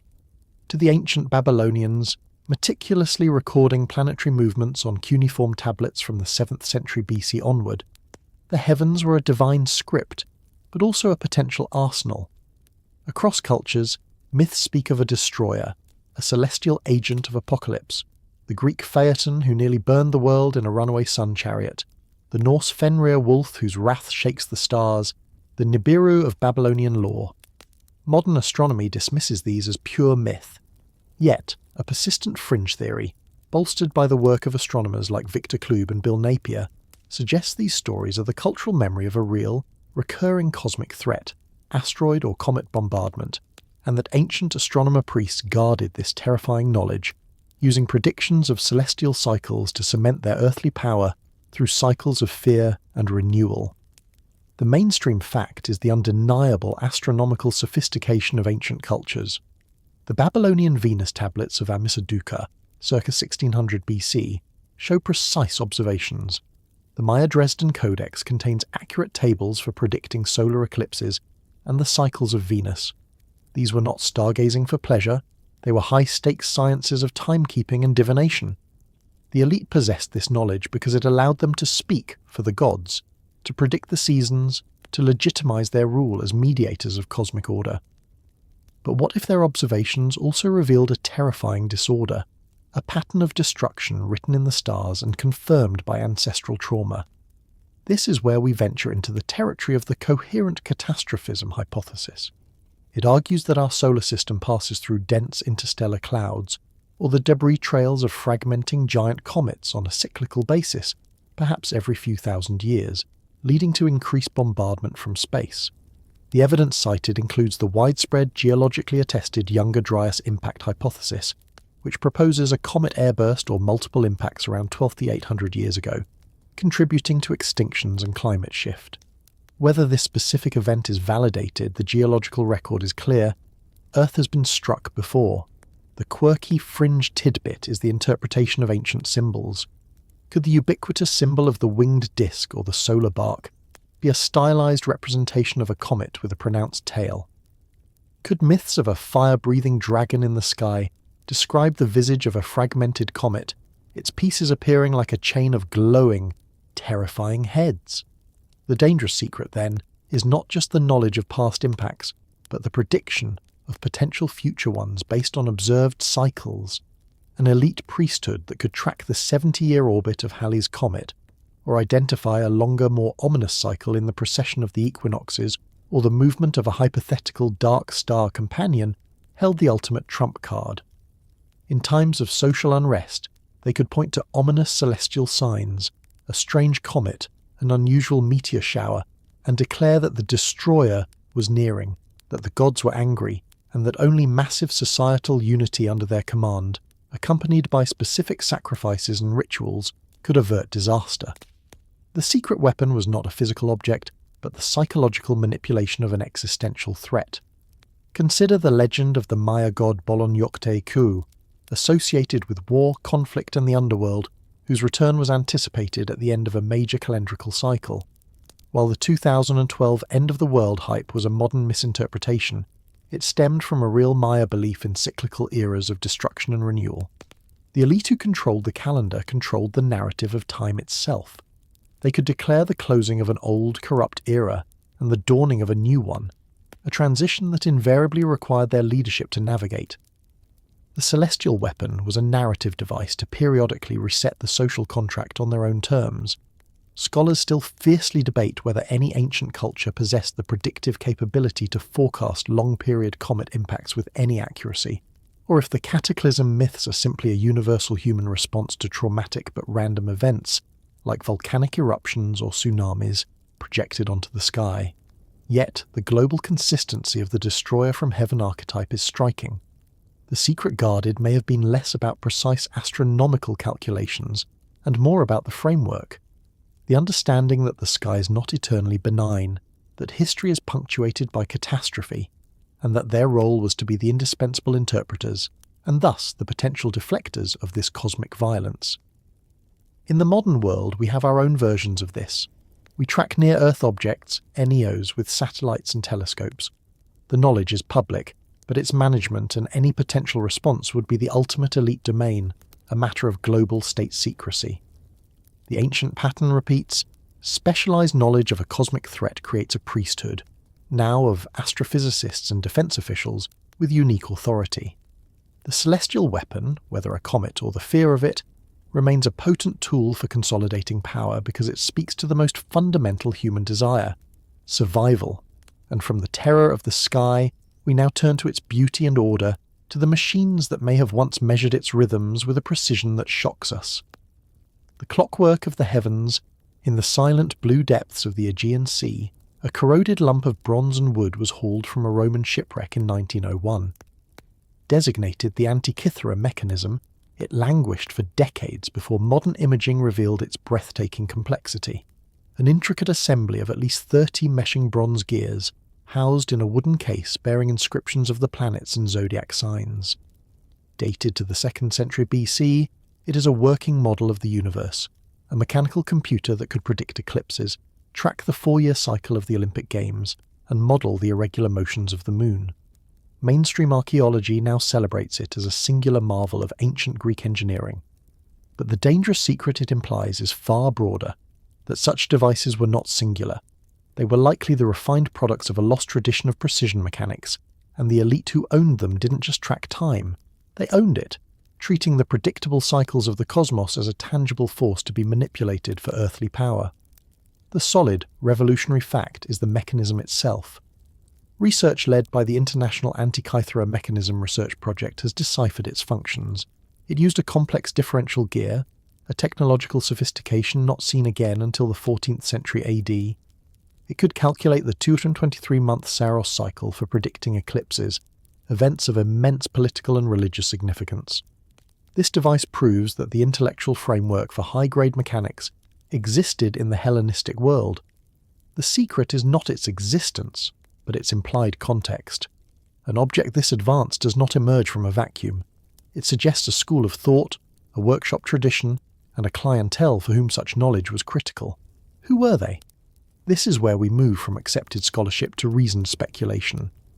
The quirky fringe idea is that the Antikythera mechanism was not a unique toy for a wealthy patron, but a tool of state and temple. Think of it as the ancient equivalent of a supercomputer running a proprietary algorithm for geopolitical and religious advantage. If you, as a ruler or high priest, could accurately predict an eclipse years in advance, you could stage a miracle, commanding the sun to darken at a precise moment, demonstrating your pact with the gods. You could plan military campaigns or tax collections around agricultural cycles with unprecedented accuracy. You could declare the most auspicious times for coronations, treaties, or the founding of cities, wrapping your political acts in the inviolable cloak of celestial timing. The mechanism was a divination engine, turning astronomy from observation into a programmable output. The tradition likely extended beyond Greece. References to intricate celestial devices populate ancient texts. Cicero wrote of a sphere built by Archimedes that replicated the movements of the sun, moon, and 5 planets. Such devices are absent from the archaeological record because their materials, bronze, wood, delicate gears, are perfect victims of time, war, and melting down for coinage. The Antikythera survivor was only preserved by a shipwreck. The elite guarded these secrets because they were the operating manuals for reality itself. In a world where timing was everything, the ultimate advantage was a private clock that kept cosmic time. The deeper, more esoteric secret involves the philosophical underpinning. For these ancient elites, time was not a linear, abstract progression. It was a cosmic force, a product of celestial motions. To measure it with mechanical precision was to, in a sense, grasp the gears of fate. This intersects with the concept of kairos, the opportune, critical moment, as opposed to mere chronological chronos. The mechanism didn't just tell when, it helped its user identify the kairos, when to strike, when to pray, when to sow, when to rule. This knowledge created a cognitive chasm between the ruler who understood the clockwork and the populace who lived by the sun and seasons. The elite didn't just have more information, they operated in a different dimension of time altogether. Scholars still debate the mechanism's primary purpose. Was it for education, astrological calculation, or civic calendar keeping? But its sheer cost and complexity point to a user for whom such distinctions were irrelevant because they needed it all. The secret guarded was the synthesis, the fusion of astronomy, engineering, and statecraft into a single, boxed technology. Its loss with the fall of the Hellenistic world and the rise of less mechanistically minded empires represents one of history's great intellectual extinctions. The Dark Ages were dark in part because the precise mechanical model of the cosmos had been shattered, and timekeeping reverted to crude approximations. In our modern world, we take precise time for granted. It is broadcast from atomic clocks via GPS. Yet, control of time-based systems, financial trading algorithms, global logistics networks, satellite communications is the domain of a new technical elite. The Antikythera mechanism reminds us that the measurement and control of time has always been a primary source of power. Its rusted gears are a ghostly blueprint for a worldview in which the universe was a machine, and the wise could learn to read its schematics. From this pinnacle of ancient tech, we now descend into the most fundamental of human revolutions, one that may not have been a choice, but an imposition dictated by those who first learned to read those celestial clocks. The Pact of the Grain. Beneath the sun-baked soil of Göbekli Tepe in southeastern Turkey, archaeologists have uncovered stone pillars carved with fierce animals, erected by hunter-gatherers over 11,000 years ago. This site, predating agriculture, shatters the traditional narrative that farming led to complex society. Instead, it suggests the reverse, that organised religion and social hierarchy came first. This discovery cracks open a dangerous revisionist secret. The Neolithic Revolution, the shift from foraging to farming, may not have been a triumphant step towards civilization, but a slow-motion pact with the devil, orchestrated and enforced by a rising priestly elite who used calendrical secrets and the psychology of scarcity to bind humanity to the plough, the granary, and ultimately to them. The mainstream fact is the timeline and consequence of agriculture's adoption. Beginning around 10,000 BC in the Fertile Crescent, humans began domesticating wheat, barley, peas, and animals. This led to settled communities, surplus food, and population growth. The standard story is one of progress. Smarter humans invented farming, leading to cities, writing, and civilization. But a closer look, pioneered by scholars like James C. Scott in Against the Grain, reveals a darker picture. Skeletal evidence shows early farmers were shorter, sicker, and more prone to disease and famine than their hunter-gatherer predecessors. Their diet was less varied, their work more grueling and repetitive. So why adopt it? The answer may lie not in choice, but in control. This is where the fringe theory gains its disturbing edge.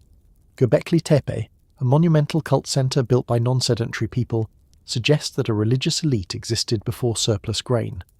What if this elite, observing the cycles of wild grasses, began to experiment with domestication not to feed the many, but to control them? The secret they discovered and guarded was the lever of delayed return. A hunter-gatherer's labour yields immediate food. A farmer's labour is a gamble planted months in advance. This creates anxiety, a need for prediction, and a vulnerability to those who claim to influence the outcome. The elite positioned themselves as those intermediaries. They developed the first calendars, stone circles to track solstices, like Nabta Playa in Egypt, circa 5000 BC, to predict rains and planting seasons. This knowledge was power. They could declare the sacred time to sow, to reap, to make offerings. The dangerous guarded secret was the creation of a new cosmology, centered on cyclical sacrifice and reward. The wild, unpredictable bounty of nature was replaced by the tense, demanding relationship with a handful of divine crops. Gods became specialized, gods of grain, of rain, of the storeroom. Rituals became tied to the agricultural calendar, administered by the elite. The surplus grain, stored in central granaries, often temple adjuncts, was not just food, it was capital. It could be taxed, withheld, distributed as rations, or used to feed the specialized non-farming classes, priests, soldiers, administrators. The elite created a system where the many worked the land to feed the few who managed the system, all under the divine mandate of ensuring the sun would return and the seeds would sprout. The quirky, tangible evidence for this control mechanism lies in the world's earliest known writing, cuneiform. Its primary use in ancient Sumer from around 3400 BC was not for poetry or history, but for accounting, tracking grain stores, livestock, and labour. Writing was invented as a tool of bureaucratic control over the agricultural surplus.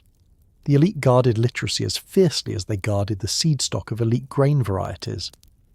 The ability to read and write the records of debt and distribution was the ultimate clerical power, making the population literally legible and thus manageable.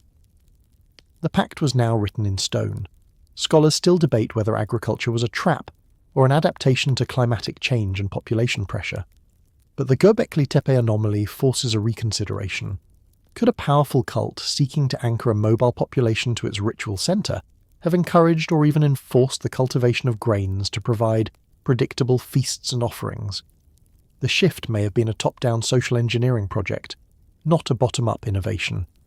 The elite traded humanity's diverse, resilient, and relatively leisurely foraging lifeway for a monotonous, precarious, but controllable one. They swapped quality of life for quantity of subjects. In the modern world, we live with the absolute legacy of this pact. Our entire global economy is based on the principle of delayed return and the management of abstracted resources, money replacing grain. Calendars dictate our lives. Specialized elites manage complex systems we don't understand. The secret of the Pact of the Grain is the original sin of civilization, the discovery that by controlling the food supply and the measurement of time, you could build a pyramid of power with yourself at the apex, and that the masses, once dependent, could never willingly go back to the wild. From this foundational control over life and sustenance, we now turn to the ultimate frontier. The ancient elite's attempts to defy the finality of death itself, not through metaphor, but through material science. The mirror of the soul. In a Shang dynasty tomb in China, dating to around 1200 BC, a bronze vessel sits not with food, but with an inscription calling for the capture of the Po, the earthy, corporeal soul of the deceased, to reside within it. In Egypt, the canopic jars held the preserved viscera, each jar under the protection of a son of Horus, because the body in its entirety was the vessel for the ka. These are not mere burial customs. They reflect a profound and fundamentally different model of consciousness, one where the self was not an indivisible whole, but a composite of parts that could be disassembled and preserved. The dangerous secret guarded by ancient funerary elites was the belief, and perhaps the practice, that consciousness could be anchored to material objects, trapped, transferred, or even prevented from moving on. The tomb was not a resting place. It was a laboratory for the eternal curation of the self. The mainstream fact is the global archaeological reality of elaborate grave goods and mortuary practices. From the Uruk period burials with their retinues of sacrificed attendants to the Celtic chariot burials, the implication is clear. The ancients believed in an afterlife that mirrored this one and required material provision. But this goes beyond sending supplies on a journey. The Chinese Po traps, the Egyptian practice of placing a shabti, answerer, statue to perform labour for the deceased in the afterlife, and the widespread use of death masks, like the magnificent gold mask of Agamemnon from Mycenae, circa 1550 BC, suggest a more technical aim. These objects weren't just representations, they were functional components. The mask was a permanent, imperishable face for the spirit to recognise and inhabit. The shabti was a functional robotic substitute. The elite were engineering post-mortem persistence. This leads us to the quirky fringe territory of spirit binding and the dark art of curse tablets. Across the Greco-Roman world, small lead sheets, folded and pierced with nails, have been found in graves and wells. Inscribed with frantic, angry messages, they were designed to invoke chthonic gods to bind, restrain, or torment a rival, not just in life, but in the afterlife. The defixio or binding spell was a recognised, if feared, practice. It operationalises the belief that the soul could be materially influenced. If a soul could be bound by a spelled piece of lead, could it not also be captured and stabilised by a precious, ritually prepared vessel? The elite funerary priests held the knowledge of these protocols, the incantations, the materials, the precise configurations that would ensure their patron's soul remained intact and powerful, while potentially denying that stability to others. The dangerous esoteric core of this secret is the concept of the name as a critical soul component. In Egypt, to erase a name from a monument was to inflict a second death on the soul. Conversely, to have one's name recited forever in rituals was to grant eternal life. This is why pharaonic cartouches were so prominent. The name was a metaphysical handle, a unique frequency. By inscribing it on countless statues, stelae, and temple walls, the elite were performing a kind of magical broadcasting, reinforcing the signal of their identity against the static of oblivion. They were, in a literal sense, creating a distributed network of soul anchors across the landscape, The common people had no such network. Their souls were far more vulnerable to dispersal. This practice finds a disturbing echo in the later European alchemical and hermetic tradition of the homunculus, the artificial human. While a literary trope, it stems from the same root belief, that life and consciousness could be instilled in matter through a secret formula. The elite guardians of such secrets weren't just trying to cheat death for the soul, but to master the very principle of animation. Scholars still debate whether these practices were believed to work literally or were sophisticated psychological tools for coping with mortality. Yet, the immense resources poured into tomb construction, mummification, and ritualized remembrance suggest a very literal belief in their efficacy. The pharaoh's pyramid was the ultimate soul anchor, a geometric machine designed to project his consciousness, his ik, successfully into the eternal circuit of the stars. In the modern world, we see pale reflections of this in cryonics, digital legacy planning, and the frantic curation of our online personas, a digital shabti of the self that persists after biological death. The ancient secret forces us to ask, what is the self if it can be partitioned? If consciousness can be mirrored in a mask, a name, a statue, then perhaps it is not a ghost in the machine, but a pattern that can be copied. The elite of old sought to be the architects of their own enduring patterns, using gold, stone, and spellcraft as their storage media. And as we have seen how they sought to preserve the self, we must now return to the spaces they built, to understand how those spaces were not just containers, but active participants in shaping consciousness through a forgotten science of sound. The symphony of the stones step inside the massive corbelled chamber of Newgrange in Ireland, built over 5,000 years ago. Speak, and your voice does not echo. It is swallowed, transformed into a low, resonant hum that seems to emanate from the stones themselves. Thousands of miles away, in the subterranean hippodrome of Hal Saflieni on Malta, a chamber known as the Oracle Room possesses an acoustic property so precise that a voice spoken in its niche can reverberate through the entire three-level structure, felt in the bones as much as heard. These are not accidents. Archaeoacoustics, a burgeoning scientific field, is revealing that ancient builders intentionally engineered the sonic properties of their sacred spaces. The dangerous secret is that architecture was not just visual, it was an instrument. The elite were not just builders, but composers, using stone to conduct frequencies that could alter brainwaves, induce trance, and create the visceral sensation of the divine presence they claimed to channel. The mainstream fact is the measurable, anomalous acoustics of these sites. At Newgrange, the passage and chamber are tuned to a fundamental frequency of about 110 Hz, a tone at the lower threshold of male voice. Research by Dr. Robert Jahn of Princeton University and others has shown that sustained exposure to frequencies between 90 and 120 Hz can affect brain activity, potentially shifting consciousness toward meditative or trance states. In the Hal Saflieni hypogeum, certain chambers amplify and resonate at specific frequencies that can create disorienting, powerful auditory effects. This is hard science, not speculation. The ancients may have discovered these properties empirically over generations of ritual drumming, chanting, and observation of how sound behaved in natural caves, then learned to replicate and refine them in built structures. This empirical discovery leads to the quirky, fringe application, the concept of acoustic archaeology, which proposes that these sites were used for sonic healing or consciousness-shifting rituals. The most striking example might be the Mayan site of Chichen Itza. The step pyramid of El Castillo produces a remarkable chirping echo that resembles the call of the sacred Quetzal bird when you clap your hands at its base.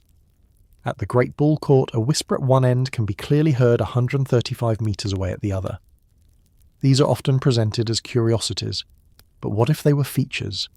In a ritual context, the sudden, seemingly supernatural production of a bird call from stone, or the ability of a priest to whisper an oracle that could be heard across a sacred arena, would be a potent demonstration of power. The secret was the integration of acoustics into the theatre of the sacred. The dangerous, guarded knowledge was the recipe for this stone symphony. It would have required a deep understanding of resonance, of how specific rock types, limestone, granite, transmit sound, of the precise dimensions and angles needed to create a standing wave or a focal point. This knowledge was likely as carefully protected as any alchemical formula or architectural plan. The master builders were sound engineers. Their guild secrets would have included which quarry produced the most resonant stone, how to shape a ceiling to create a desired reverberation time, and where to place a chamber to leverage natural subterranean frequencies. By controlling the sonic environment of ritual, the elite controlled the neurological and emotional responses of the participants. They could engineer awe. This sonic control intersected perfectly with the other secrets we've explored.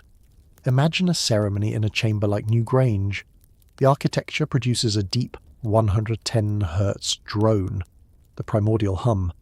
The walls are painted with spirals that seem to pulse in the flickering light, the geometry of fear. The priests may administer a psychoactive brew, the pharmacopoeia of the gods. The combined effect is a multisensory assault designed to produce a peak transcendent experience, one that is then authoritatively interpreted by the very priests who orchestrated it. The participant leaves convinced they have touched the divine, their belief system reinforced not by argument, but by profound, physiologically rooted experience. The stones themselves were the elite's most reliable and loyal evangelists. Scholars still debate the extent to which these acoustic properties were intentional versus a fortunate byproduct of architectural forms. But the global prevalence of the phenomenon, from the echo chambers of ancient Greek theatres to the sonorous megaliths of Karnak in France, suggests a widespread, intuitive grasp of sonic principles. In an oral culture, where knowledge and tradition were carried in sound, the manipulation of that sound within sacred space would be a high form of technology. The secret was understanding that belief is not just thought, but vibration, a state that can be induced, tuned, and harmonized by the deliberate arrangement of matter. In our modern cathedrals of sound, concert halls designed with perfect acoustics, movie theatres with subwoofers that make our chests resonate, we seek the same immersive, transformative experience, albeit for entertainment. The ancient elite used this power not for leisure, but for leverage. They composed symphonies in stone, not for applause, but for allegiance.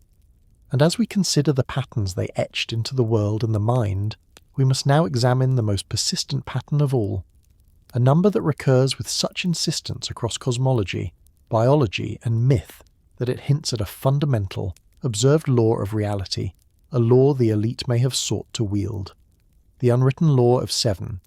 From the 7 days of creation to the 7 chakras, from the 7 classical planets to the 7 notes of the diatonic scale, the number 7 pulses through the foundational structures of human thought like a metaphysical heartbeat. This is not coincidence, nor is it merely cultural diffusion. The dangerous secret implied by this persistent pattern is that ancient elites, across disparate civilizations, may have independently discerned a fundamental organizing principle in nature, a true law of 7, and guarded its application as a source of predictive power and cosmological authority. They didn't invent its significance. They observed it, codified it, and then claimed exclusive ownership of its interpretation. The mainstream fact is the staggering ubiquity of the number 7 in ancient systems.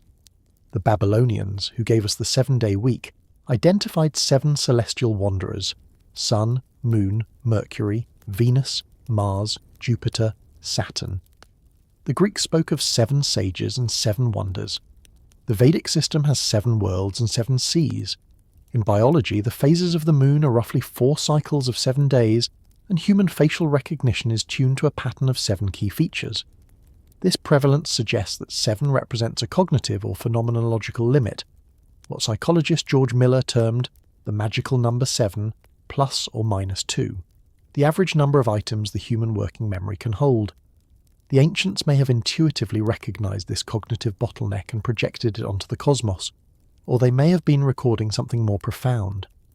This is where we cross into fringe territory, where the number becomes an active, esoteric tool.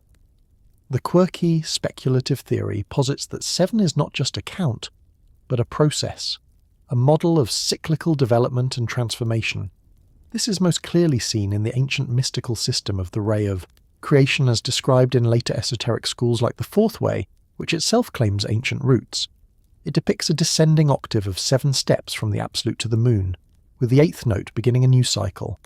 This mirrors the musical octave do, re, mi, fa, sol, la, si, do.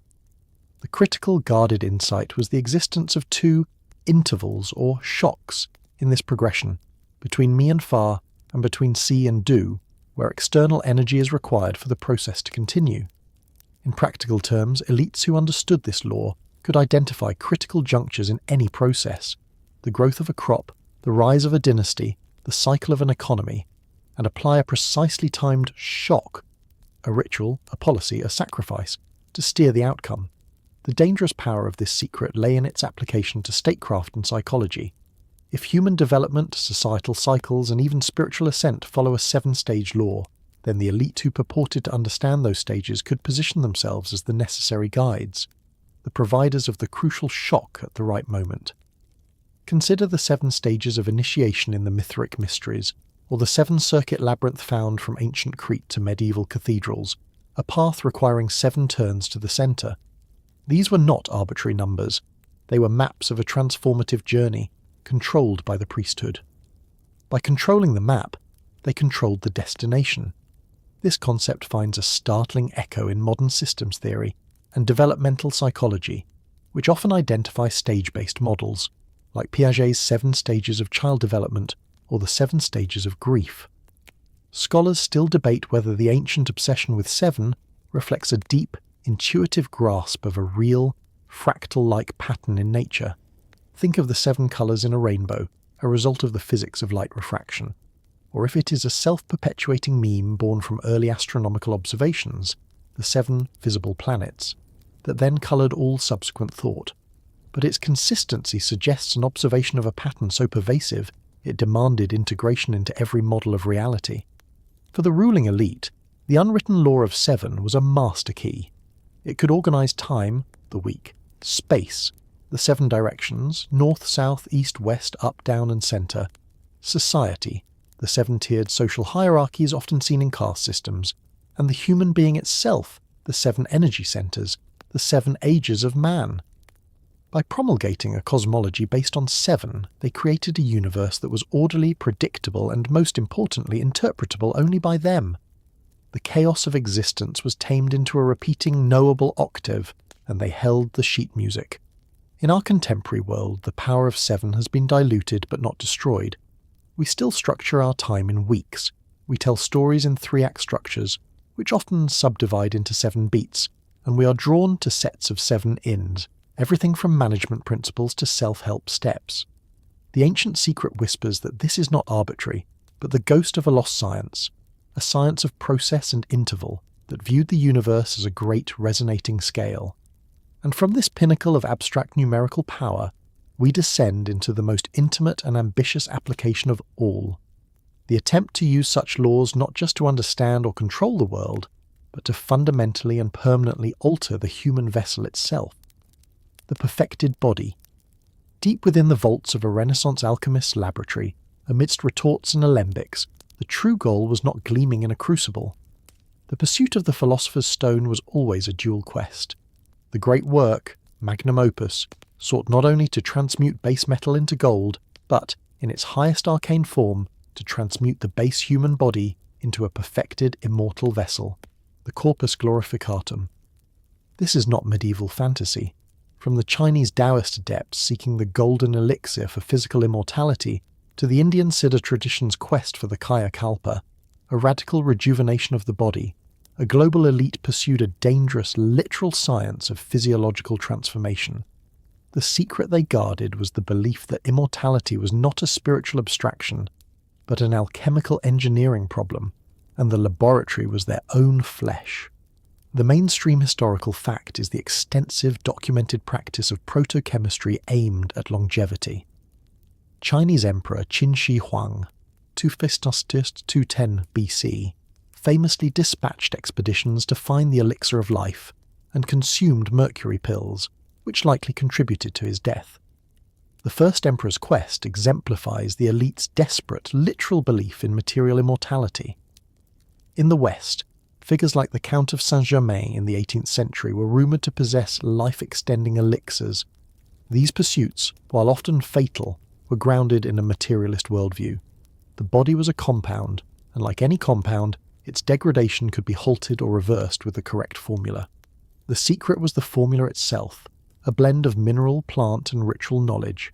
This leads to the quirky, fringe tidbit that bridges ancient practice and modern science, the concept of white powder gold or monoatomic gold, ORMs.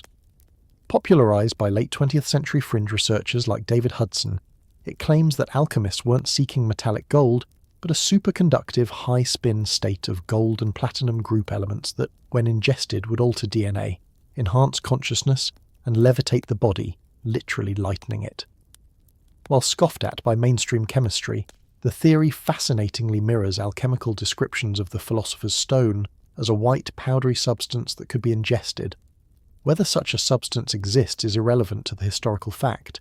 Alchemists believed in a material catalyst for bodily transformation and conducted dangerous, secretive experiments to find it. The elite who funded or practiced this were playing a high-stakes game with toxic mercury, antimony and arsenic, seeking the ultimate physiological upgrade. The dangerous occult core of this secret is the concept of the subtle body. The idea that the physical form is just the densest layer of a multidimensional energy system. Practices like Indian Kundalini Yoga, Tibetan Tummo, Inner Heat, or the Hellenistic Mithric liturgy aim to activate and transform these subtle energies, which would in turn radically alter the physical vessel. This was not metaphor. Adepts reported measurable physical changes, control over body temperature, heart rate, and metabolism. The elite guardians of these techniques, often within closed monastic or initiatory orders, believed they were following a technical manual for human evolution. The perfected body would be disease-free, ageless, and possibly possess paranormal faculties, siddhis, setting its possessor apart as a literal superhuman. This pursuit required extreme secrecy for two reasons. First, the knowledge was dangerous in the wrong hands. Ingesting improperly prepared elixirs meant agonizing death. Second, and more critically, it threatened the foundational religious and social order. If a man could become immortal through technique, what need for gods, priests, or the promise of an afterlife? The alchemist or Taoist adept was engaged in the ultimate heresy, seizing a divine prerogative through material science. Thus their work was veiled in allegory, the language of the birds, and conducted in hidden chambers.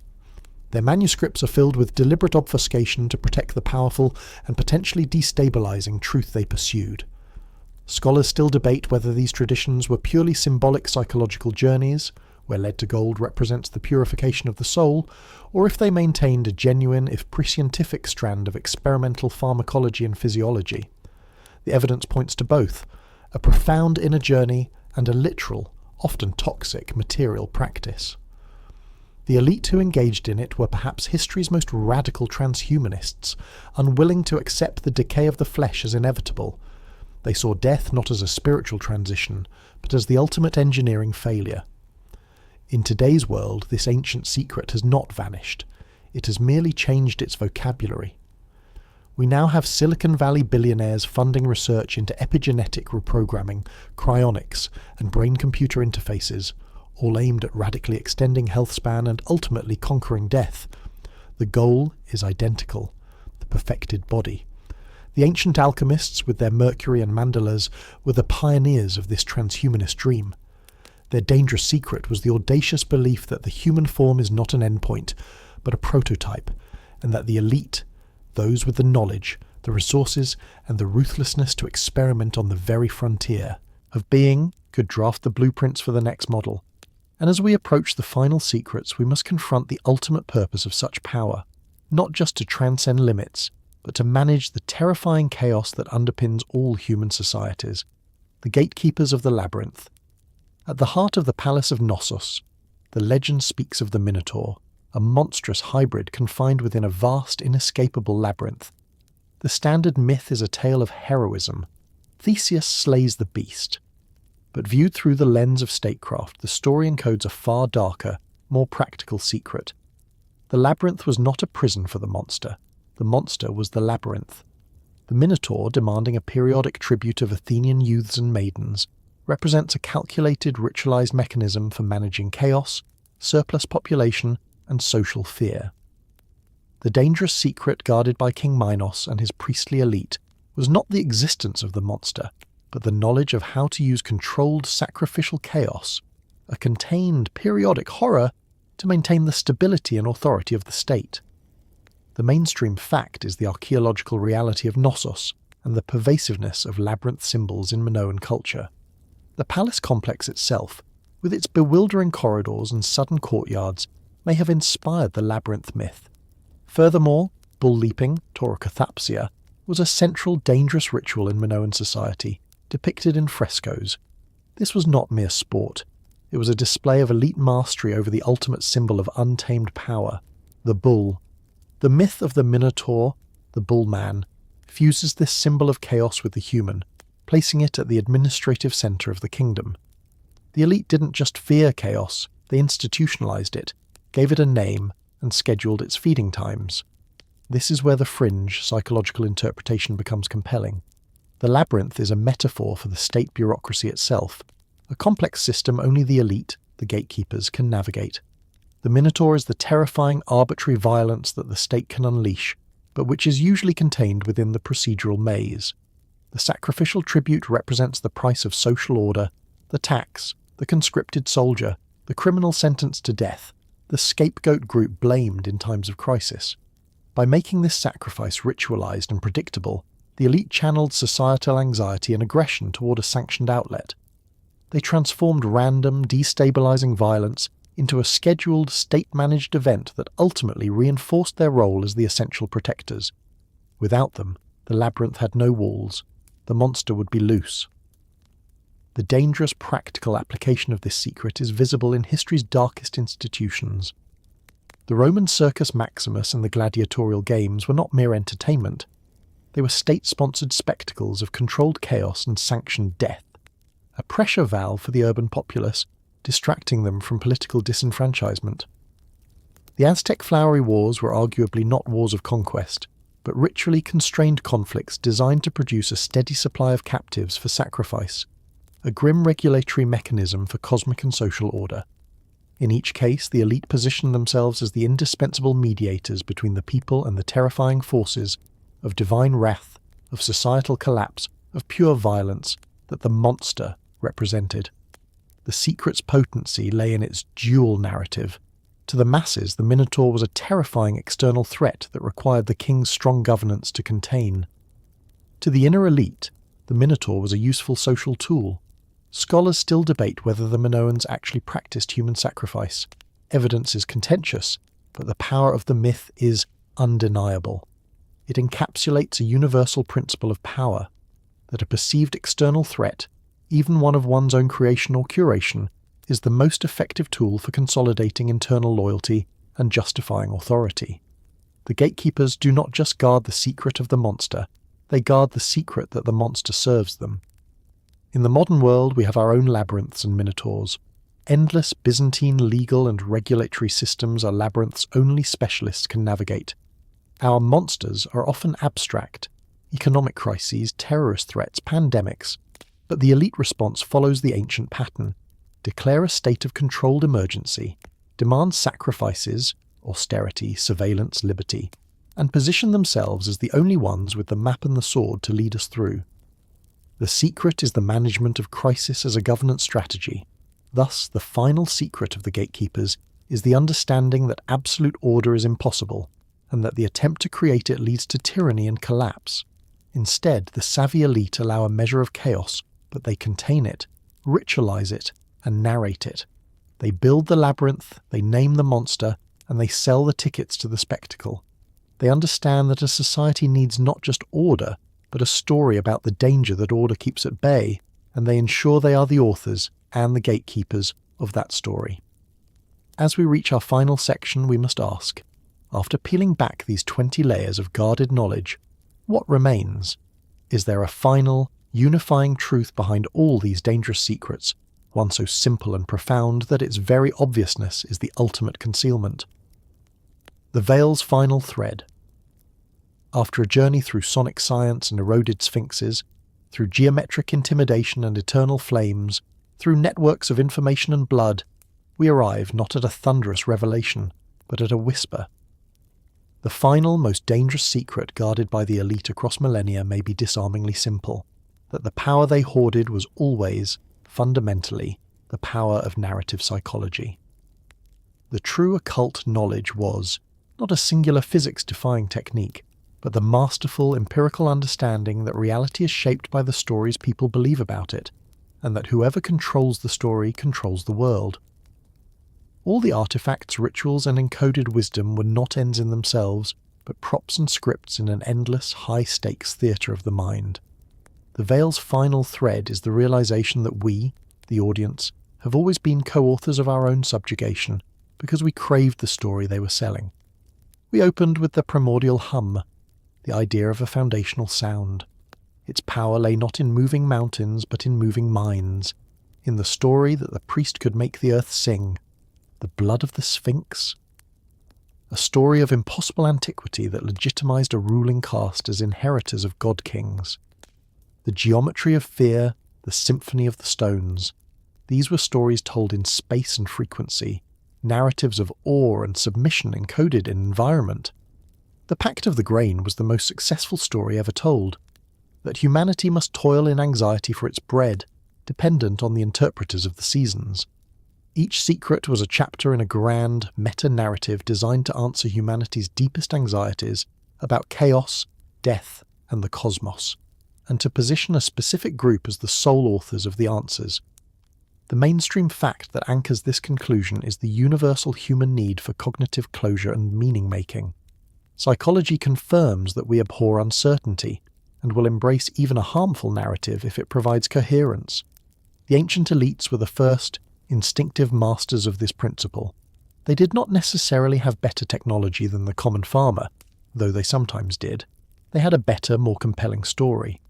They wrapped the randomness of weather in the narrative of an angry sky god who could be appeased only by them. They transformed the terrifying mystery of death into a detailed, purchasable afterlife journey, with themselves as the travel agents. So, what of the quirky, tangible relics, the Antikythera mechanism, the recipes for elixirs, the maps of forgotten lands? These were not the source of power, but the proofs of the narrative. They were the special effects in the theatrical production. A leader who could predict an eclipse with a geared device wasn't just smart. He was in dialogue with the clockwork of the gods. A shaman who returned from a psychedelic journey with a vivid vision wasn't just hallucinating. He had travelled to the spirit world, and you could too, but only through his guidance and his sacred brew. The artifacts lent concrete, undeniable authority to the story. The elite guarded the props to maintain the illusion's monopoly. This brings us to the ultimate gentle myth-busting. Scholars still debate the specifics of each secret we've explored, the intent behind the acoustic chambers, the reality of ancient chemistry, the origins of megalithic ruins, but the overarching pattern is beyond debate. The specialization and restriction of knowledge creates hierarchy. The dangerous secret was not the content of the knowledge, but the act of guarding it. The moment a story about the world becomes the exclusive property of a priesthood, a royal lineage, or a technocratic class, power is born. The secret is the social dynamic of exclusivity itself. Therefore, the final liberating insight is this. The veil is not made of stone or papyrus or esoteric energy. It is woven from our own willingness to outsource understanding, to believe that complexity requires an intermediary, to accept that the maps of reality are too difficult for us to read. The elite of every age are simply those who most convincingly claim to be cartographers of the unknown.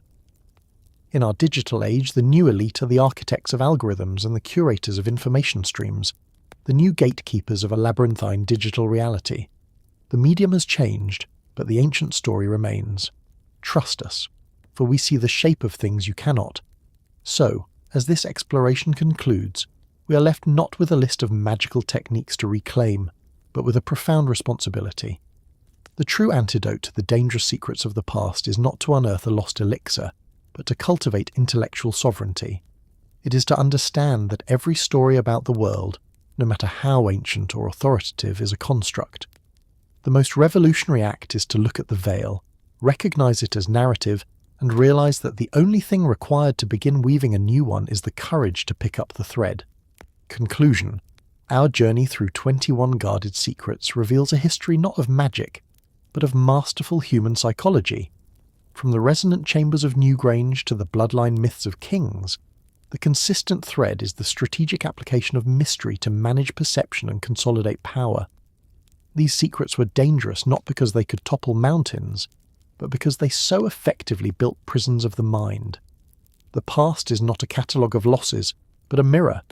The elites of antiquity, with their encoded languages and ritualized technologies, reflect our own modern tendencies to create new priestly classes, of data, of finance, of specialized sciences, who narrate the boundaries of our possible world.